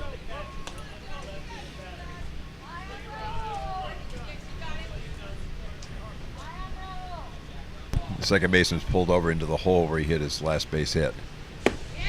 Oh, looking good. It's nice to see the Southeast Keep it there, Jack. defense react to what has already happened and looking to try to plug a hole that he used last time for that base hit that helped with the 5-run rally.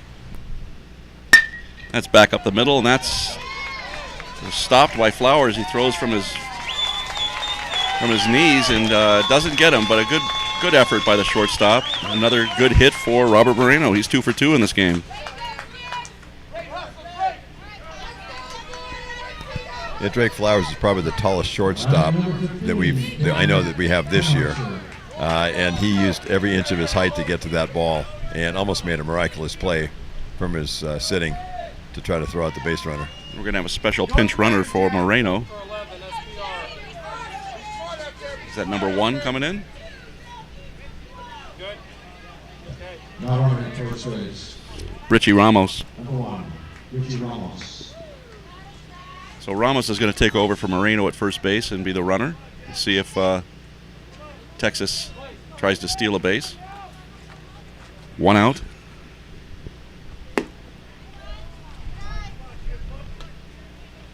And Caden Hammeister's up to bat. He struck out his only plate appearance.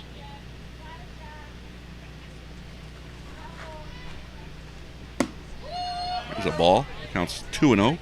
Bring them both up, just stay here.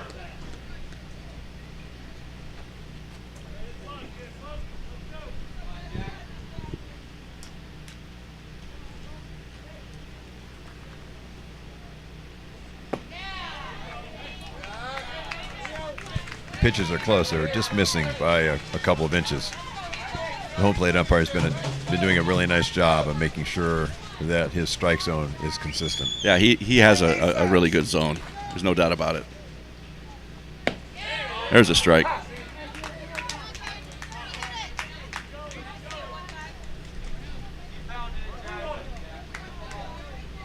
there, Jack. You're on it. So it's 3-1 count to Caden.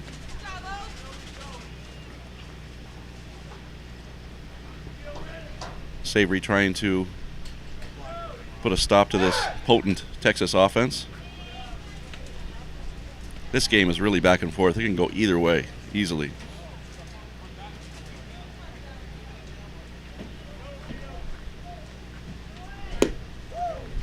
Ball 4. So now there's runners at first and second base for Texas. This brings the top of the order back up in Caden Box, who has yet to be retired today. Rick, this may end up being just a game of attrition. Here we go with another pitching change for the Southeast. Yep. Trying to save their pitching staff for what they hope is a nice run to the U.S. Championship game, which is this Saturday. And by the way, Rick, you know that game and the International Championship game, which is played at 1 o'clock Pacific Daylight Time, and the U.S. Championship game played at 5 o'clock Pacific Daylight Time, will both be on ESPN2. Yeah, I believe you're right. It's possible it's ESPN3, but it's All right, number 12 is might be going to center. to be determined. The the final championship game on Sunday is definitely on ESPN2. And this year they've expanded at the intermediate, junior, and senior level. Instead of just broadcasting the championship games, the World Championship games, they're now broadcasting the U.S. and International Championship games, which is the day before. When it comes to Williamsport, they telecast every single game, and it's a delight to watch the games back there. Yeah, we'll eventually be there. I think ESPN is slowly trying to roll out more and more games for us, for sure, as we've become the second most watched Little League World Series event in our 5th year. But that can't put us out of a job, can it? It might. Just have to go work for ESPN, I guess. There you go. Or I'll perch myself in right center field, which is where I sit when I'm not either announcing with you or doing the public address announcing. Either way, as long as I'm here watching this game, it doesn't really matter. Exactly. Baseball's a terrific game. So Caden Box steps in with runners at first and third for Texas. He singled in the first and scored, homered in the second, doubled in the fourth. He's got 3 RBIs, and he's yet to be retired.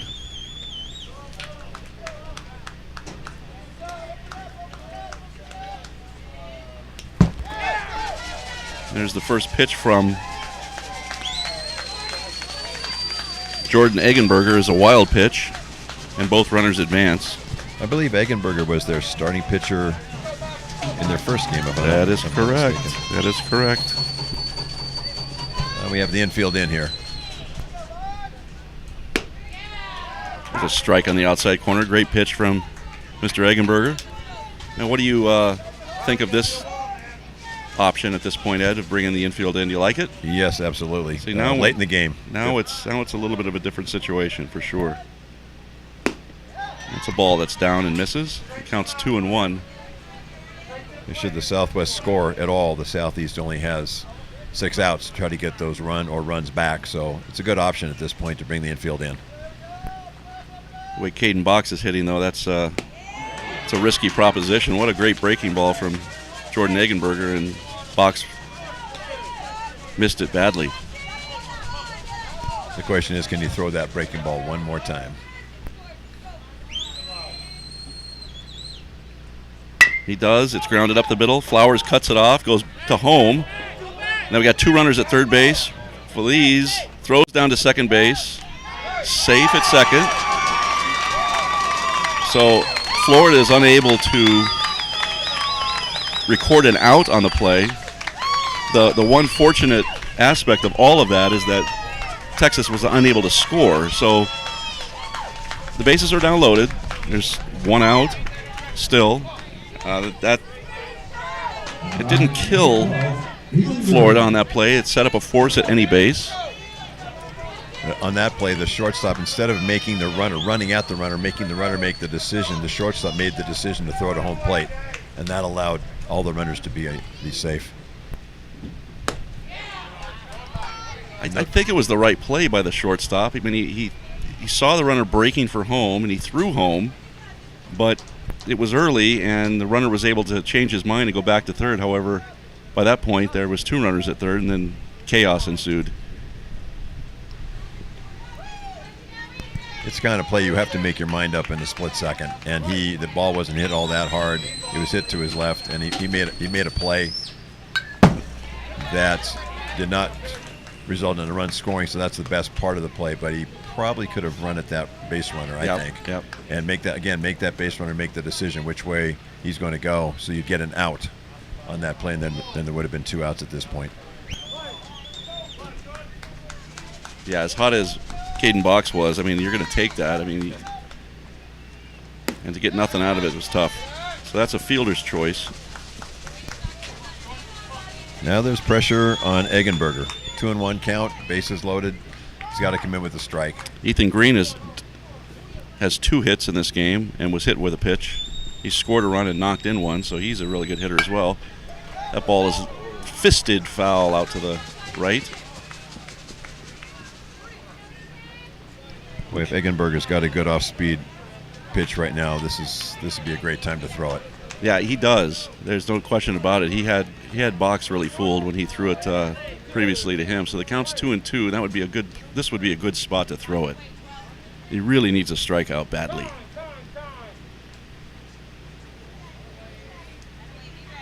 If he can accomplish a strikeout here, that would be a massive boost to the Florida team. They could back the infield back up, and they can play a normal defense and maybe try to get out of this without any run scoring. But it's going to be predicated on this pitch. Good fastball, a little bit surprising.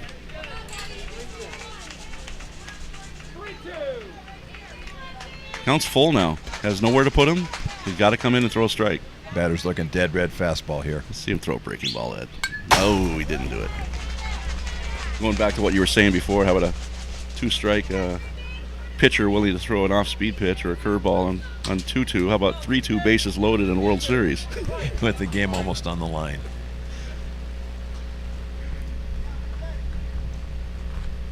There's the 3-2. Fastball. Ball 4, missed. So Texas retakes the lead, 8-7. That was a close pitch. I think it had the plate, but it was low.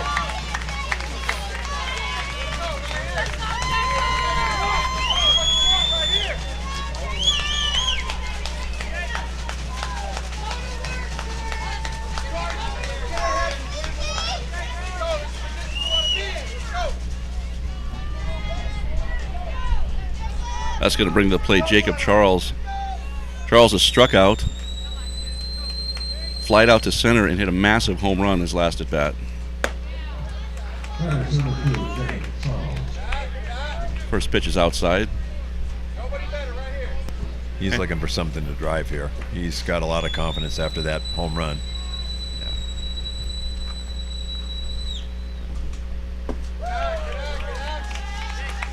And Eggenberger now at 2-0. He's appears to have given up on his breaking ball. And time is called as the coach is going to come out and chat with him for a minute. You know, Rick, a lot of times it's not the pitcher giving up on the breaking ball, it's the coaching staffs, because most of the coaching staffs here call all the pitches. And in my mind, you've got to believe in your pitcher. You've got to go with what his strength is, which is usually the fastball, but you have to mix in the breaking ball. And at this point, Eggenberger's having a little bit of a struggle just finding the plate with his fastball. So maybe just throwing a curveball here and there would break him out of the string he has of the balls, his fastballs being off the plate. Yeah, I agree. Sometimes all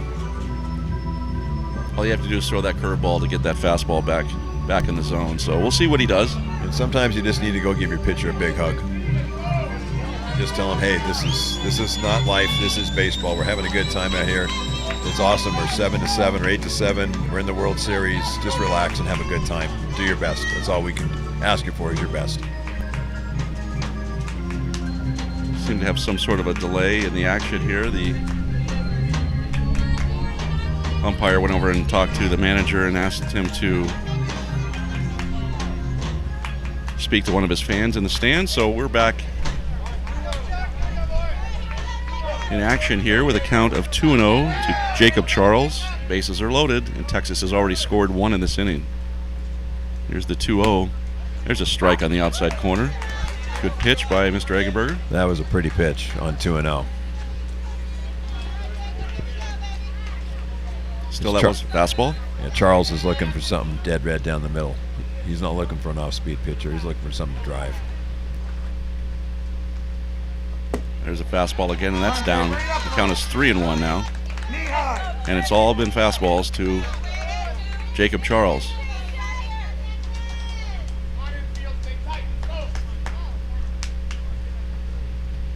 That was a high strike. Swung on and missed, strike two.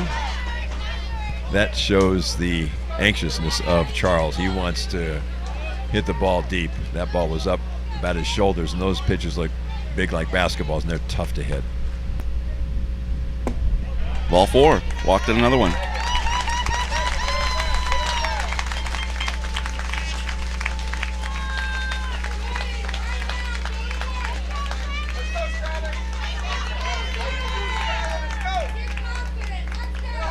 That's going to bring to the plate the catcher, Number 14, Skylar Price. Styler Price. He's walked, grounded out to the second baseman, and lined out to the, smashes one up the middle for a base hit. That's going to plate one run, and that's it. Great throw back in by the center fielder. But that's an RBI single for Styler Price, and Texas has scored 3 runs here.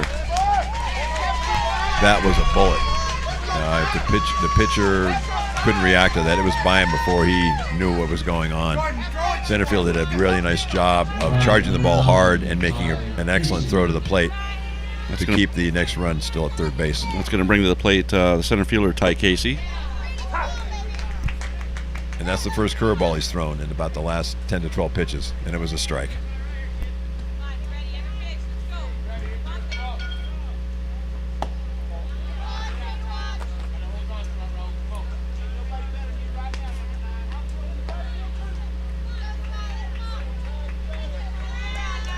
So again, the bases are loaded. There's one out for Texas. In the bottom of the 5th inning, they've already scored 3 runs, and they lead 10-7. It's a ball in the dirt. Good job of blocking it by Ruiz. Raul Feliz. He's looking for a ground ball right to an infielder, or pop up or a strikeout here. There's a good pitch. Fastball on the outside corner for a strike, and the count is now 2-2.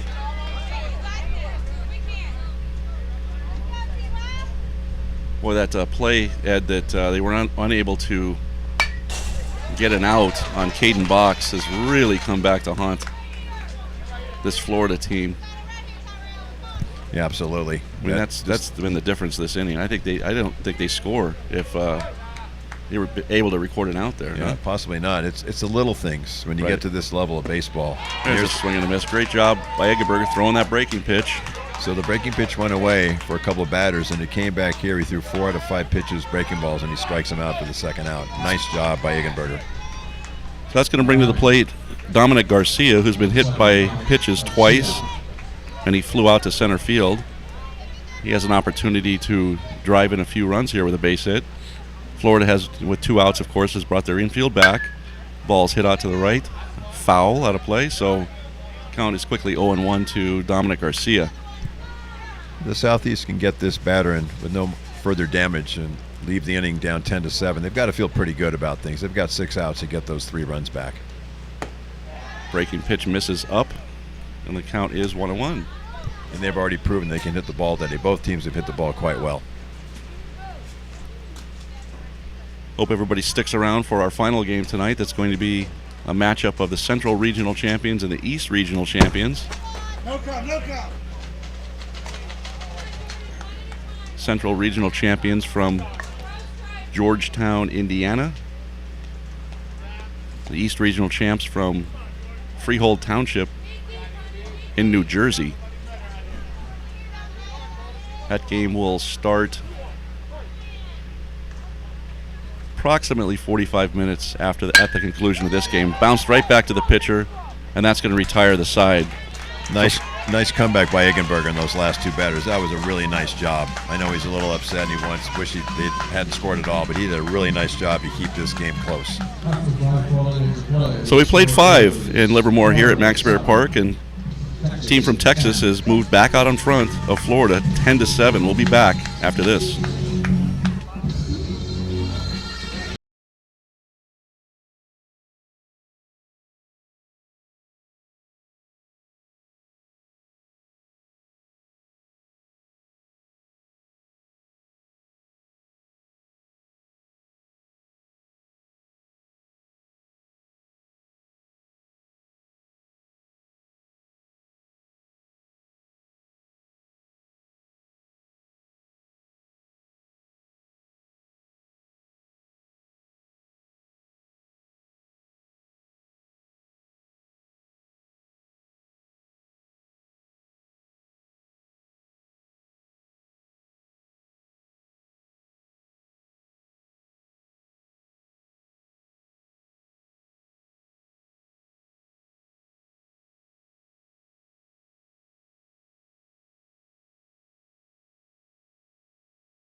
All right, we're back at Max Baer. We're going into top of the 6th inning. Florida finds themselves trailing by 3 runs.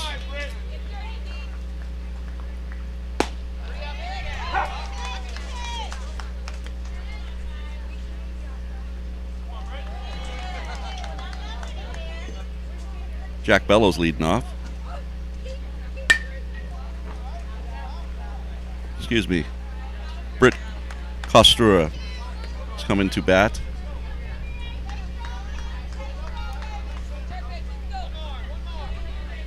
Is he batting in the leadoff position?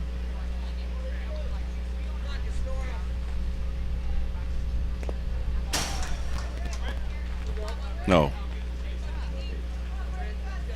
He's in the 8th position, Rick. There you go. I never got that Max, change. Max Everlino's on deck, number 17.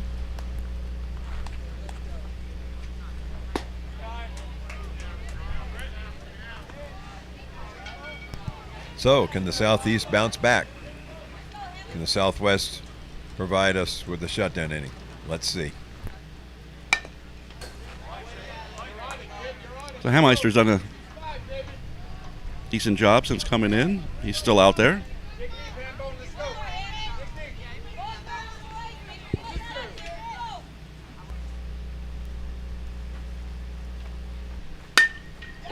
Grounded past the dive of the third baseman, and that's a leadoff hit for Florida. Good piece of hitting. Well, that was nice by Costura. Took that ball, looked like a curveball, and just laced it by the third baseman. The third baseman did not have time enough to react to get down and get to that ground ball. Hard hit ball. Nice job. That's going to bring to the plate number 9 hitter Max Ervelino. 2 for 5, 17 for 3. Got it?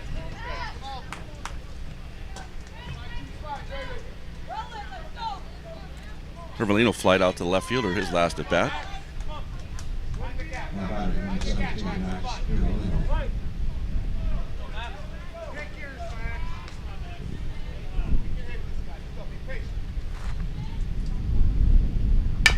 It's grounded foul on the left side.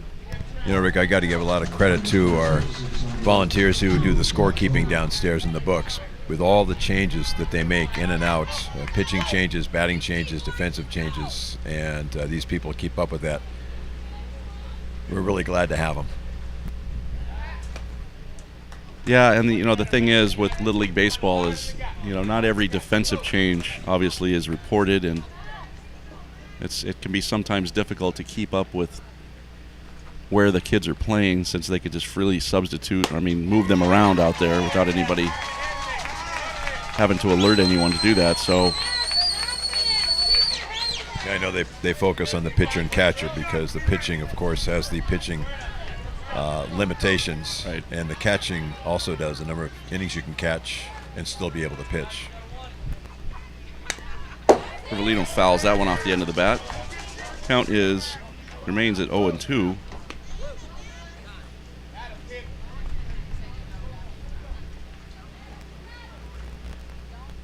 Ervelino's getting a little pep talk from his third base coach.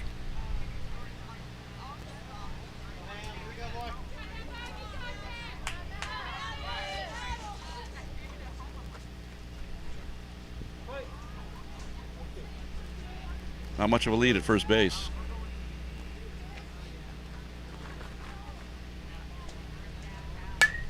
Fouled off again. That's a nice job by Ervelino to foul that pitch off. That was a good pitch, low and outside. He just flicked it off to the side. He's got another pitch to take a look at.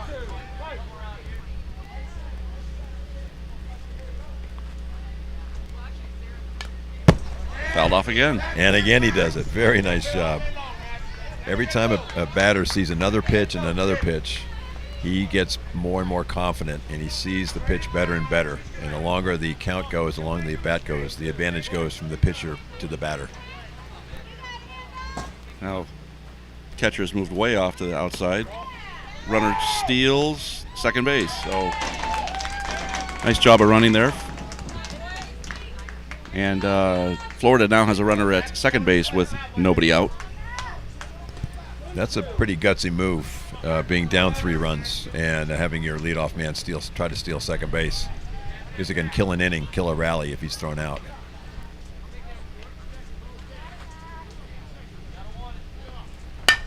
Ball's hit to short, backhanded by Charles. He throws to first. Safe. Good hustle, Max Ervelino.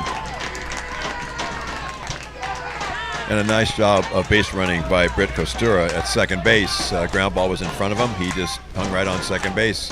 Sometimes ball players would get caught up in the moment and try to take third on the ground ball and be thrown out at third base. So nice job of base running by the Southeast. And we've got another rally coming. And guess what? Another pitching change. We'll be back in a minute.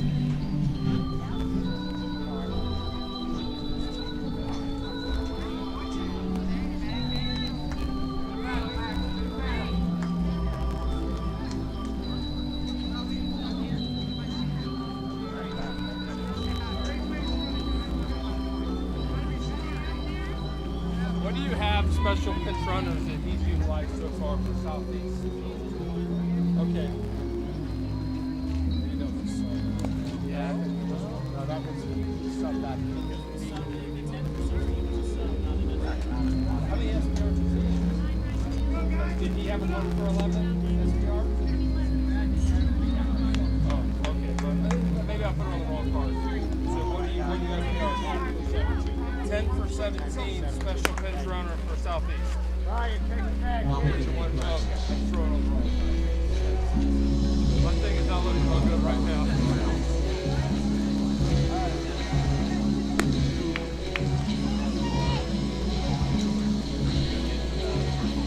So for Southwest now, 11's the new pitcher. So he re-entered for 10. Obviously. Okay. 7 went to third base. 12 went to first base. 15 went to right field. Sorry, bro. Get crazy. Yeah, there it is.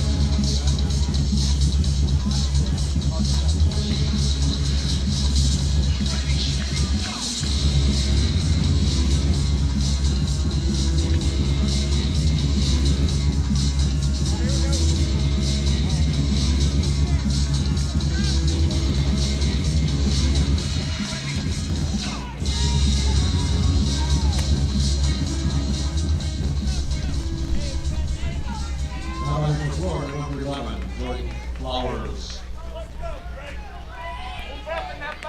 We're back at Max Bear. Drake Flowers has now stepped up to the plate. He's got runners at first and second and nobody out. Leadoff man for Florida. Looks at the first pitch for a ball. And now on to pitch for Texas is Robert Moreno. Well, Southeast has the top of the order up, runners on first and second. It is set up. We'll see what happens. There's another ball. Moreno, lefty. And Rick, I'm not sure if this may be Moreno's first appearance on the mound. Yeah, it is. And this is not an easy situation to be in. The game is pretty much on the line, and not sure of the last time he pitched. Another ball. Counts 3-0. Well, like all these young men, they have a lot of nerves when they get to the pitching mound in this situation. So there's a lot at stake for them, and it takes them a little while to kind of get into a groove. That's ball 4. 4 pitches. Flowers draws a walk, and Florida is back in business. You've got the tying runs on base with nobody out, and the number 2, 3, and 4 batters coming up. Number 19, Nicky Espinosa. So Nicky Espinosa hit a home run his last time at bat. Ball that just kept going and going and going. And now he's got the bases loaded, so it's a very, very dangerous situation for Texas. First pitch is in for a strike on the outside corner. And with a 3-run lead, the Texas team, the infield's playing back, looking to turn 2 or just get an out. So they would love to trade an out for a run right now. It's a shot up to second base, forced at second, back to first, thrown away. Here comes another run to score, and he scores 2 runs on that. So an errant throw from Charles at short, trying to turn a double play, allows another run to score. An out is recorded at second base. That's the first out of the inning. I don't think that Charles realized how much time he had to make that throw. Right. He actually caught the ball from the flip from the second baseman. He caught barehanded, and he slung it over to first base. And I think he had a lot more time than he thought he did. And he made an errant throw and allowed another run to come in. And here we have a 10-9 ball game. So the situation now is that Florida has a runner at first base with 1 out, trailing by only 1 run at this point. And the batter now is Jordan Eggenberger.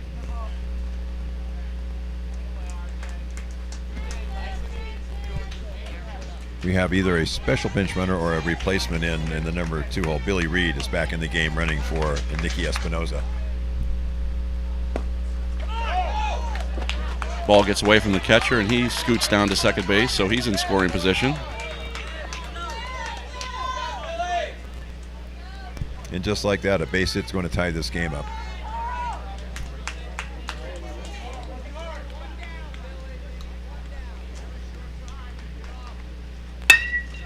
shot down to third, and that's foul. That one made the third base coach dance a little bit. That was a shot.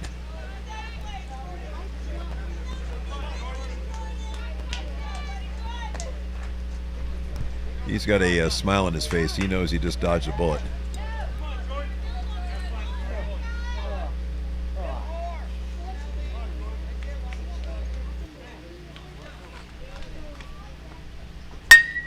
Bullet down to third base, got through the glove, and that's going to tie the ball game. Eggenberger, the base hit to tie the ball game, and an RBI. He stays at first base. We have a 10-10 game.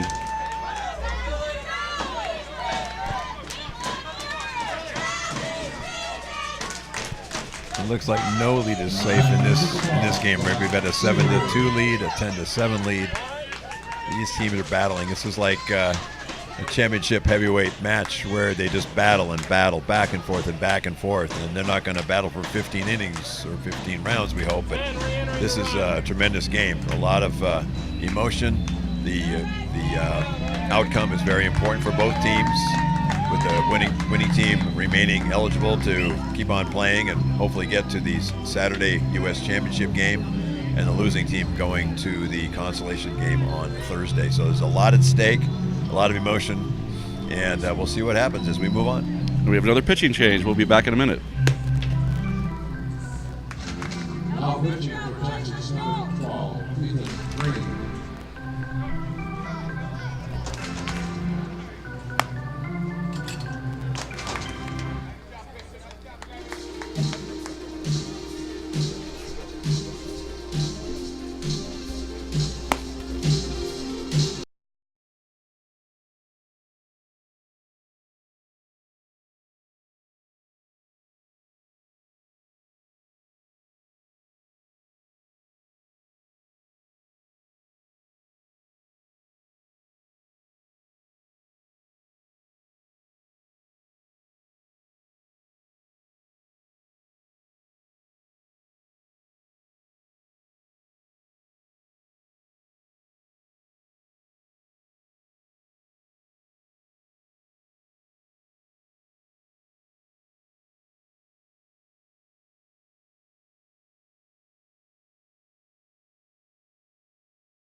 All right, we're back at Max Baer. New pitcher for Texas, Ethan Green.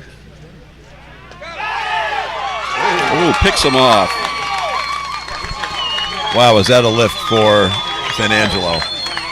Wow. Again, if you watch this, if you watch it on a replay, the quick feet of the pitcher was the key to that pickoff. So that's a second out of the inning, and Savory's up. Jack Savory's up with nobody on.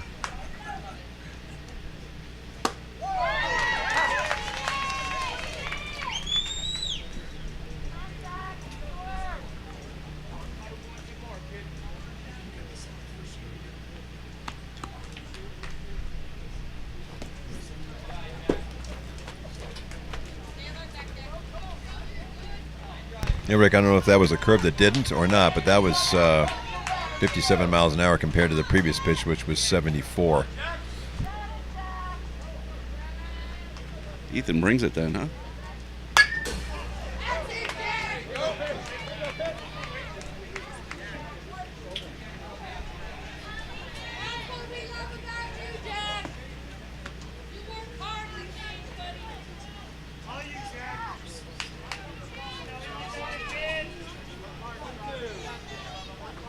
The count's 1-2 on Savory.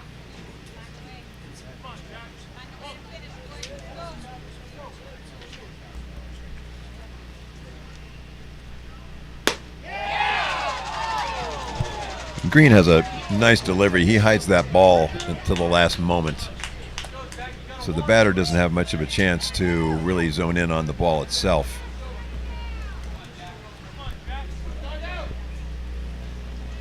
And the 2-2 on its way. Missed outside. 74-mile-an-hour fastball.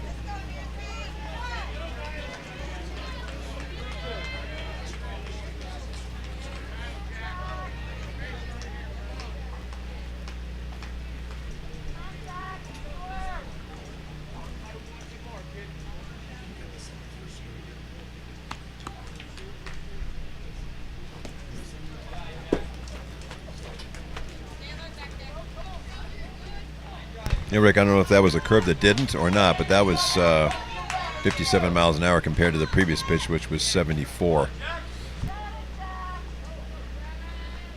Ethan brings it then, huh?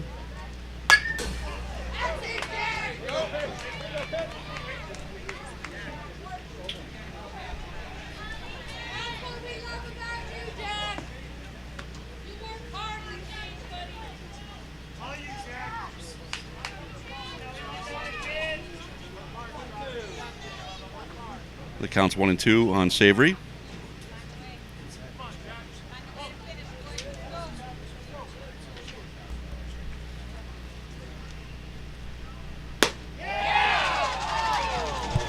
Green has a nice delivery. He hides that ball until the last moment. So the batter doesn't have much of a chance to really zone in on the ball itself.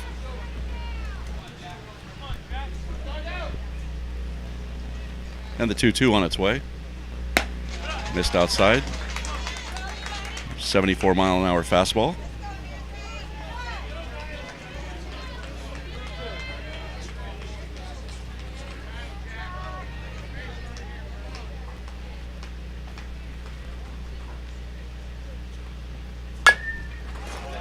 It's fouled at the plate.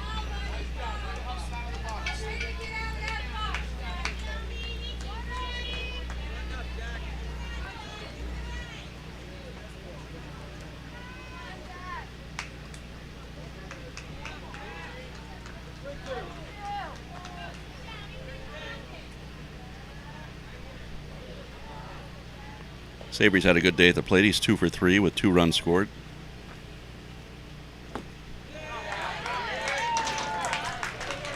Including a double.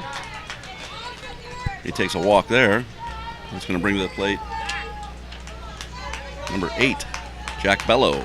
You got to give Green a lot of credit there. It's one of the few times we've seen a 3-2 pitch be some sort of off-speed pitch. That one came in at 55 miles an hour, which is almost 20 miles an hour slower than his fastball. He just missed it a bit inside.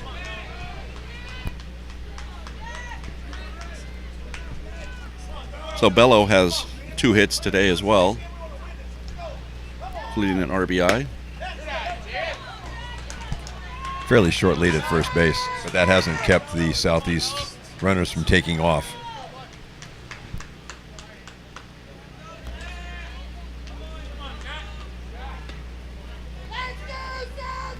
It's probably the fact that Savory's teammate Eggenberger got picked off has shortened his lead quite a bit.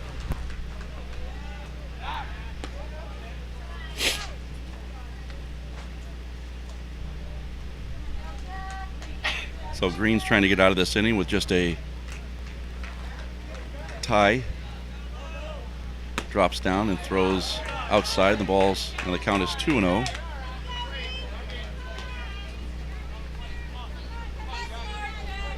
Looks like the Southeast is willing to leave the runner at first and not steal. Took a little off. Called on the outside corner for a strike, and the count is 2-1. The third base coach is now in a sort of a squat position, not giving any signs at all.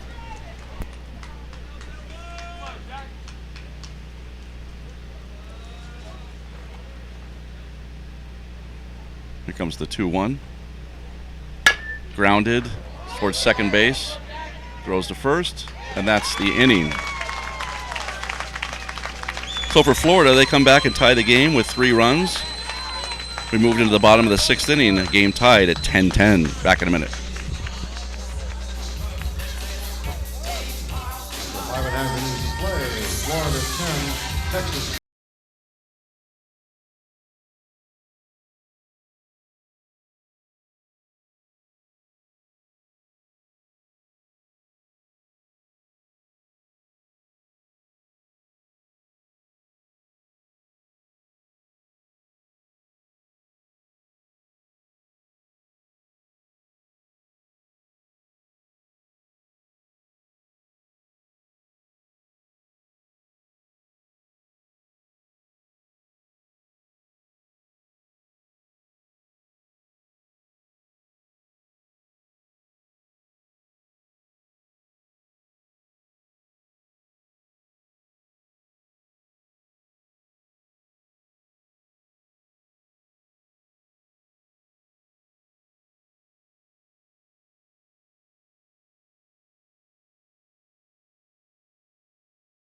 Swing and a miss.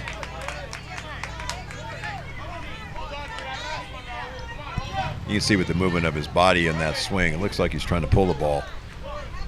But with 2 strikes, hopefully just keep his hands back and hit the ball where it's pitched. Eggenberger looks in for the 0-2. Fouled off to the left side.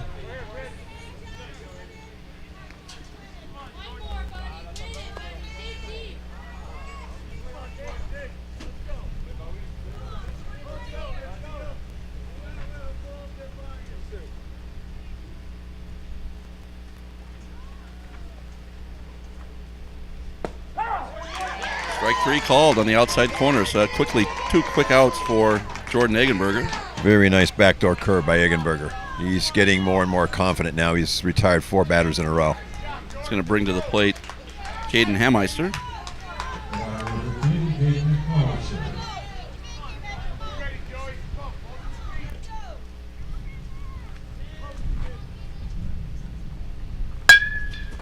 Ball's hitting the hole between short and third. Long throw, not going to get him. So that's a base hit for Caden Hammeister. Keeps the inning alive.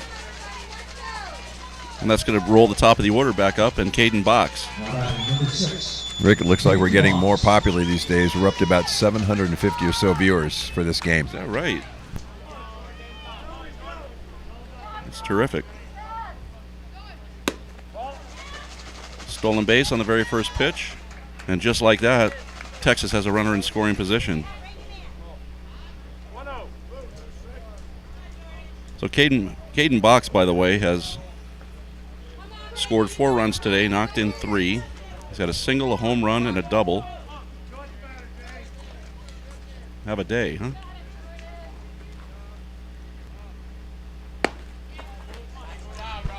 I would say you'd probably want to pitch around him, but the next batter, Ethan Green, has had a pretty darn good day too, and so is Jacob Charles. That's so right. it's Eggenberger's probably going to have to go right after Caden Box here.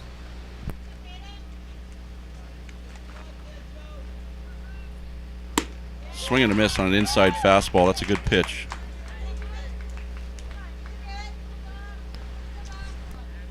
And the count's 2-1.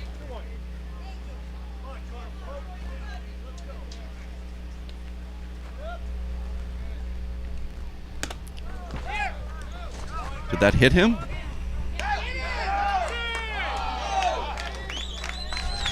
I think what you heard, Rick, was the ball hitting off the catcher's glove. Okay. The count now is 3-1, and the runner stole from second to third. And now Texas has a runner at third base with 2 outs. And with first base open, the last thing you want to do in this 3-1 pitch is throw the ball down the middle. That's ball 4. So Box reaches first. How long he remains there will be up for debate. I don't think he'll be there long. And now that's going to bring to the plate Ethan Green. Number 12, Ethan Green. Ethan Green has 2 hits today. He's got an RBI. He scored once.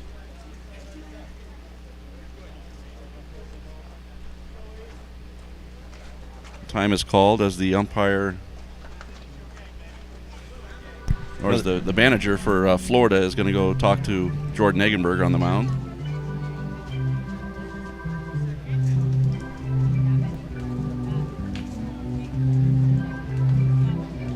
And we'll be back in a minute.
inning. Take control.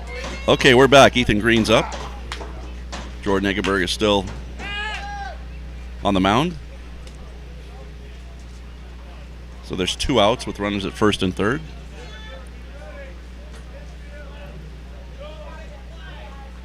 In this bottom of the 6th inning. That ball is hit off the end of the bat to the second baseman, throws to first, and that's how the inning ends. No runs. Rick, we've had a shutdown inning. I think we're living large now. We've had one shutdown inning. Nice job. We'll be back in a minute. Florida 10, Texas 10.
Leading off the top of the 7th inning for Florida, number 7, Raul Feliz. So we've finally reached the 7th inning here at Max Bear Park, and leading off is number 7, Raul Feliz for Florida. Feliz had a big double his last at bat.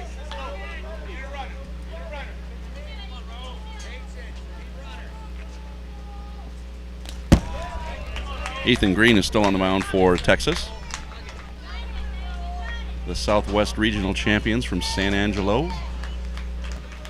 The last thing Green wants to do with this leadoff man is to walk him and give the Southeast a rally for free. There's a strike, and it's 2-1.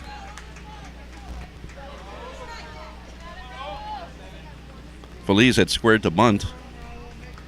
Third baseman for Texas is not buying any of it. It's fouled off. So as a reminder, folks, our next game is matching up between the Central Regional Champions and the East Regional Champions. We'll get that game going as soon as we can at the conclusion of this one. It's a breaking ball, grounded to second base. Eats up the second baseman, and he throws to first too late. And that dinged him a little bit. That's Caden Box over there now at second base. So Florida is able to get their leadoff runner up on base in the top of the 7th inning. Well, Rick, we'll see if the Southeast is going to play some small ball and go for 1 run, or if they believe they need more than 1 run in this inning to win this game. That's going to bring to the plate Joey Urban. Urban is hitless in this game. He's flied out to right, flied out to left, and grounded to third base. And the ball got thrown away by Green, trying to pick off, and Feliz is now at second base with nobody outs. Now the Southeast can bunt him to third, ground ball to the right side to get him to third. A very costly mistake, potentially very costly mistake by the Southwest on that pickoff.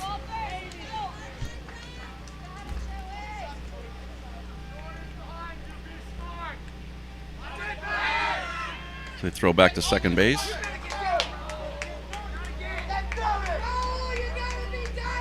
Feliz gets back easily. You hear several of the fans from the Southeast yelling at Feliz to get dirty, to get down, to slide back into second base. Don't go in standing up. Urban squares to bunt. You go in standing up, you're an easier target to tag out. If you're sliding, you only have a hand or a foot to tag.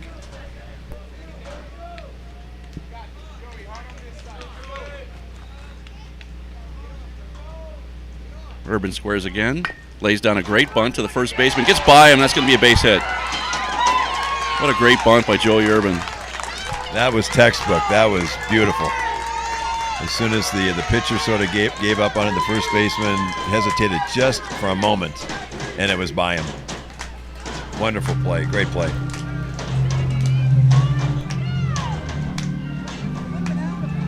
So now Florida has runners at first and third and nobody out. And they're in a position now to where they can really do some damage here.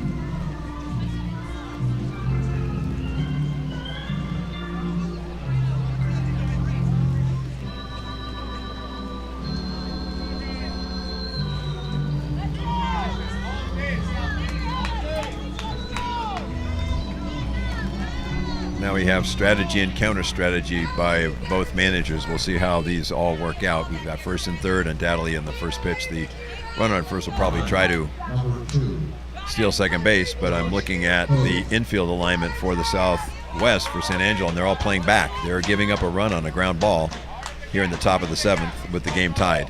Josh Hogue is now at the plate for Florida.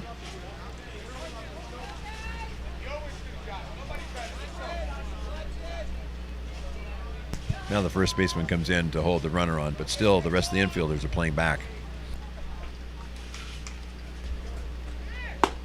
There's a strike on the outside corner.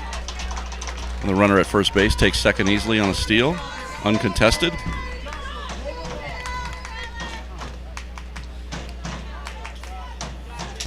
Yeah, Rick, I'm not sure the thinking behind this with the infielders playing back. Now they're creeping up a little bit. They're about halfway at short and second base.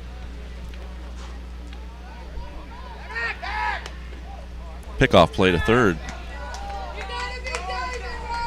Feliz got back.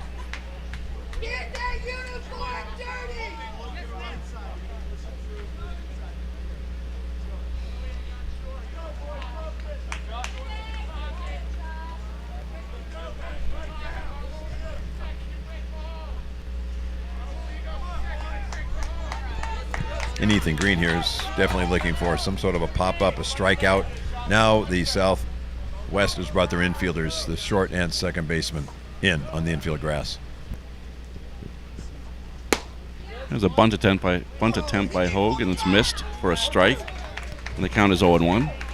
That looked like it was going to be a safety squeeze. A safety squeeze is when the batter bunts the ball, and then the runner at third base determines whether or not he can make it to the plate. In contrast to a suicide squeeze where the runner at third base goes on the pitch. Now he swings away. Pitch misses high, and the count is 2-1. Excuse me, 1-2. I think that pitch was put up there. Well, it is 1-2 now. With two strikes, I doubt that he'd be bunting, but maybe put a pitch up high to see if he was still trying to bunt.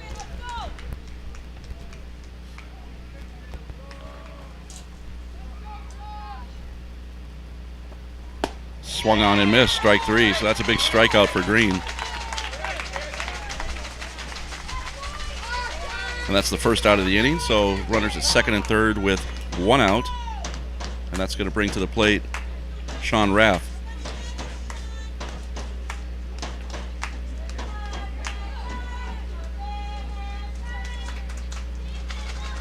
And the wheels keep turning as the infielders for the Southwest gather to chat a bit, and the manager for the Southeast is chatting with his ball player.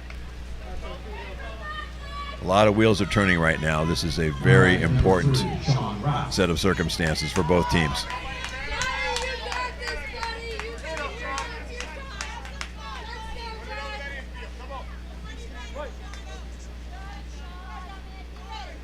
Infield still in for Texas. It's really in now. Third baseman was breaking home. I would think if the pitcher's going from the stretch at that third baseman would be holding the runner on. If he's not holding a runner on, you're going to give the runner at third base a much better chance of getting a good break for the plate on any sort of ground ball to the infield. Yeah, it was just a strange developing play there. It was almost a balk. You're right. And the third baseman's about 10 feet off the base, so the base runner can get 10 feet off without fear of being picked off.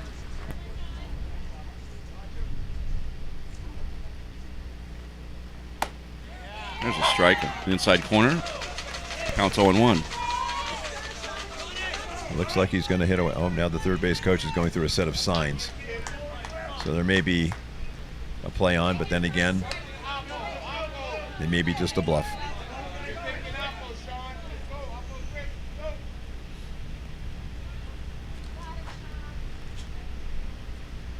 Here comes the 0-1. That's bunted up in the air. It looks like it should be caught. It is caught by Green. He throws to third.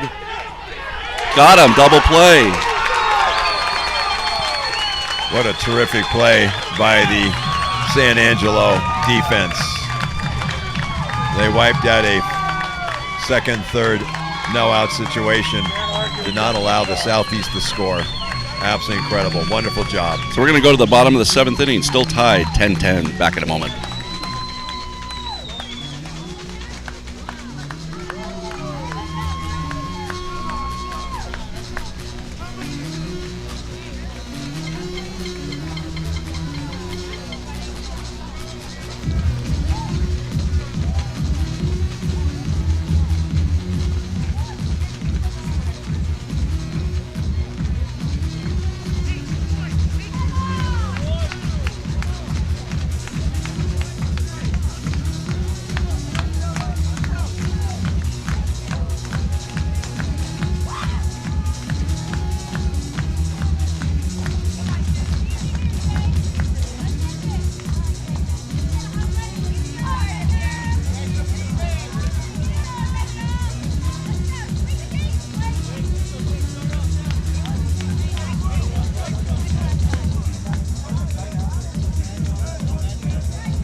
So we've reached the bottom of the 7th inning here at Max Fair Park in Livermore.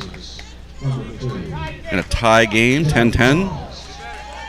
Yeah, Rick, this game's had everything. This has been a real interesting experience enjoying this game. Leading off for Texas will be the number 3 batter, Jacob Charles, who's already homered once tonight. And he lifts one over the head of the third baseman into left field for a base hit. So the Texas bottom of the 7th starts with a single by Charles. And I'm pretty sure he's a runner with pretty good speed at first base, so we'll probably see him take off trying to get into scoring position.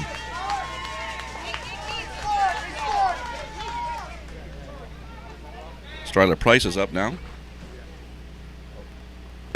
Swing and a miss. Stay there, Jay. Now the third base coach is going through a set of signs. This could be the steal sign.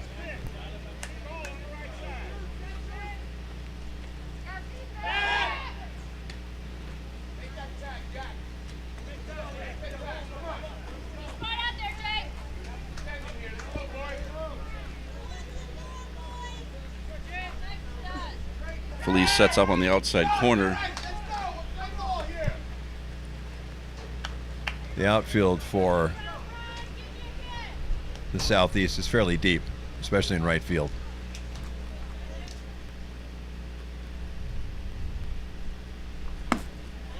Ball misses. Step to the plate, Jay. The count's 1-1. Stryler Price.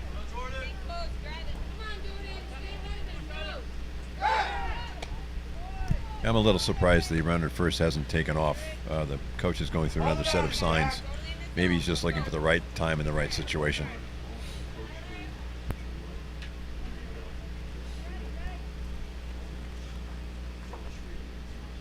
There he goes.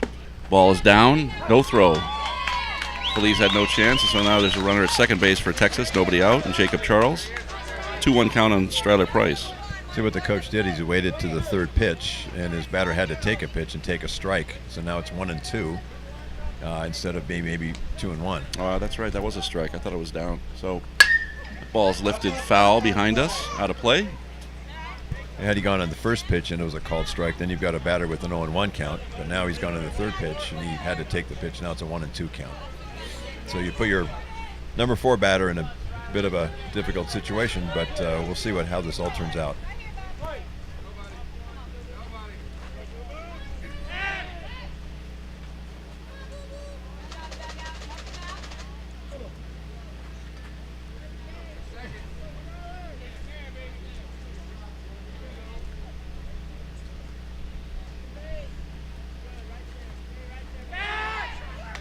Throw back to second base to try to keep Charles close. You know, Rick, Jacob Charles just looks like a good base runner. He's set and ready. See him? He's set and ready to go. Yeah, he gets good leads, and he looks like he's making the defense think about him, and that's what you want to do as a base runner. Well, they're trying to keep him out of third base, but he's the winning run. Right, but even on that pitch, he was thinking back. As soon as the pitcher made a move to the plate, he took a step back towards second base. So he's trying to make them think. He's not going to third because there's nobody out. You definitely don't want the first out made at third base. But he's making the pitcher, the second baseman, the shortstop, and the catcher think right now. Overthink, probably.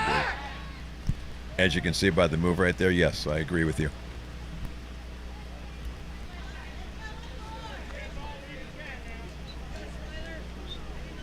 Yeah, you know, you got both. Exactly. Great pitch. That was a terrific off-speed pitch by Eggenberger. Strike 3. That was strike 3. There you have no advancement by the runner at second base, the potential winning run on the first out. Ty Casey's going to come to the plate, the center fielder. Casey struck out 3 times and hit a ball to right field.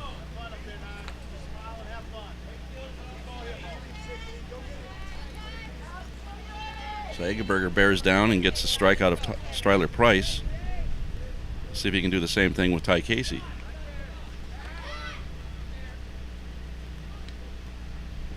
Swing and miss.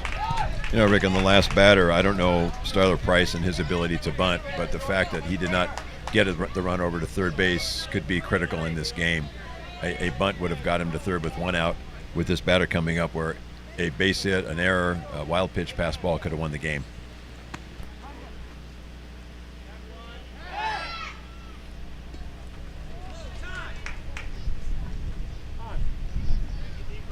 We have a time called, and coach is coming out.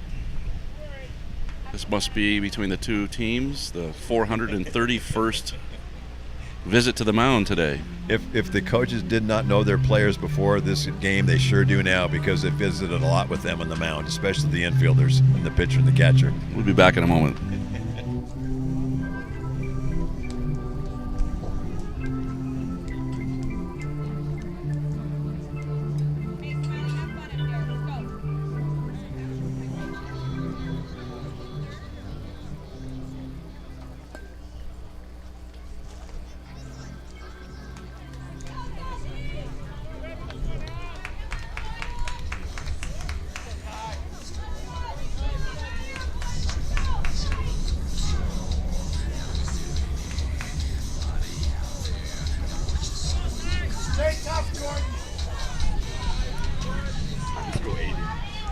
So we're back. Count is 0-1 to Ty Casey. Ball gets away from the catcher, and now Charles goes to third base. So that's where he's at with 1 out. And Hagenberger worked so hard in that last batter to strike him out to keep the base runner at second base, and now we have a pitch that gets by the catcher that gives him that free 70 feet and puts the game in jeopardy. The count's 1-1. 1-1 pitch on its way. That's popped up. Back of the infield. That's going to be a tough play. It's dropped. And that's the ball game. It's a tough play for Flowers. That's a Would tough play. have been nice for the center fielder to take charge on that, coming in on it, but it dropped, and that's it. So Texas ends up winning this game by a final score of 11-10. Quite an entertaining game. Ed, it was great having you with me again. We're going to be back, I think, tomorrow at some point. I am, Rick. I enjoyed it thoroughly. I appreciate the opportunity to talk with everyone who's out there, all 700 plus of you. Thank you so much for tuning in. We hope you had a good time, and good luck to the boys from San Angelo and from the Southeast. Tough game to lose, but that's baseball. All right, like I said, we're going to be back here in a little bit. We're going to have the Central Regional Champs versus the East Regional Champions. You could figure on a start time on that at approximately 7:15 West Coast time, so it'll be just after 10 o'clock on the East Coast. So look forward to that one, and we'll talk soon. Have a great night, everybody. Texas. Your next game will be Wednesday, August 2nd at noon.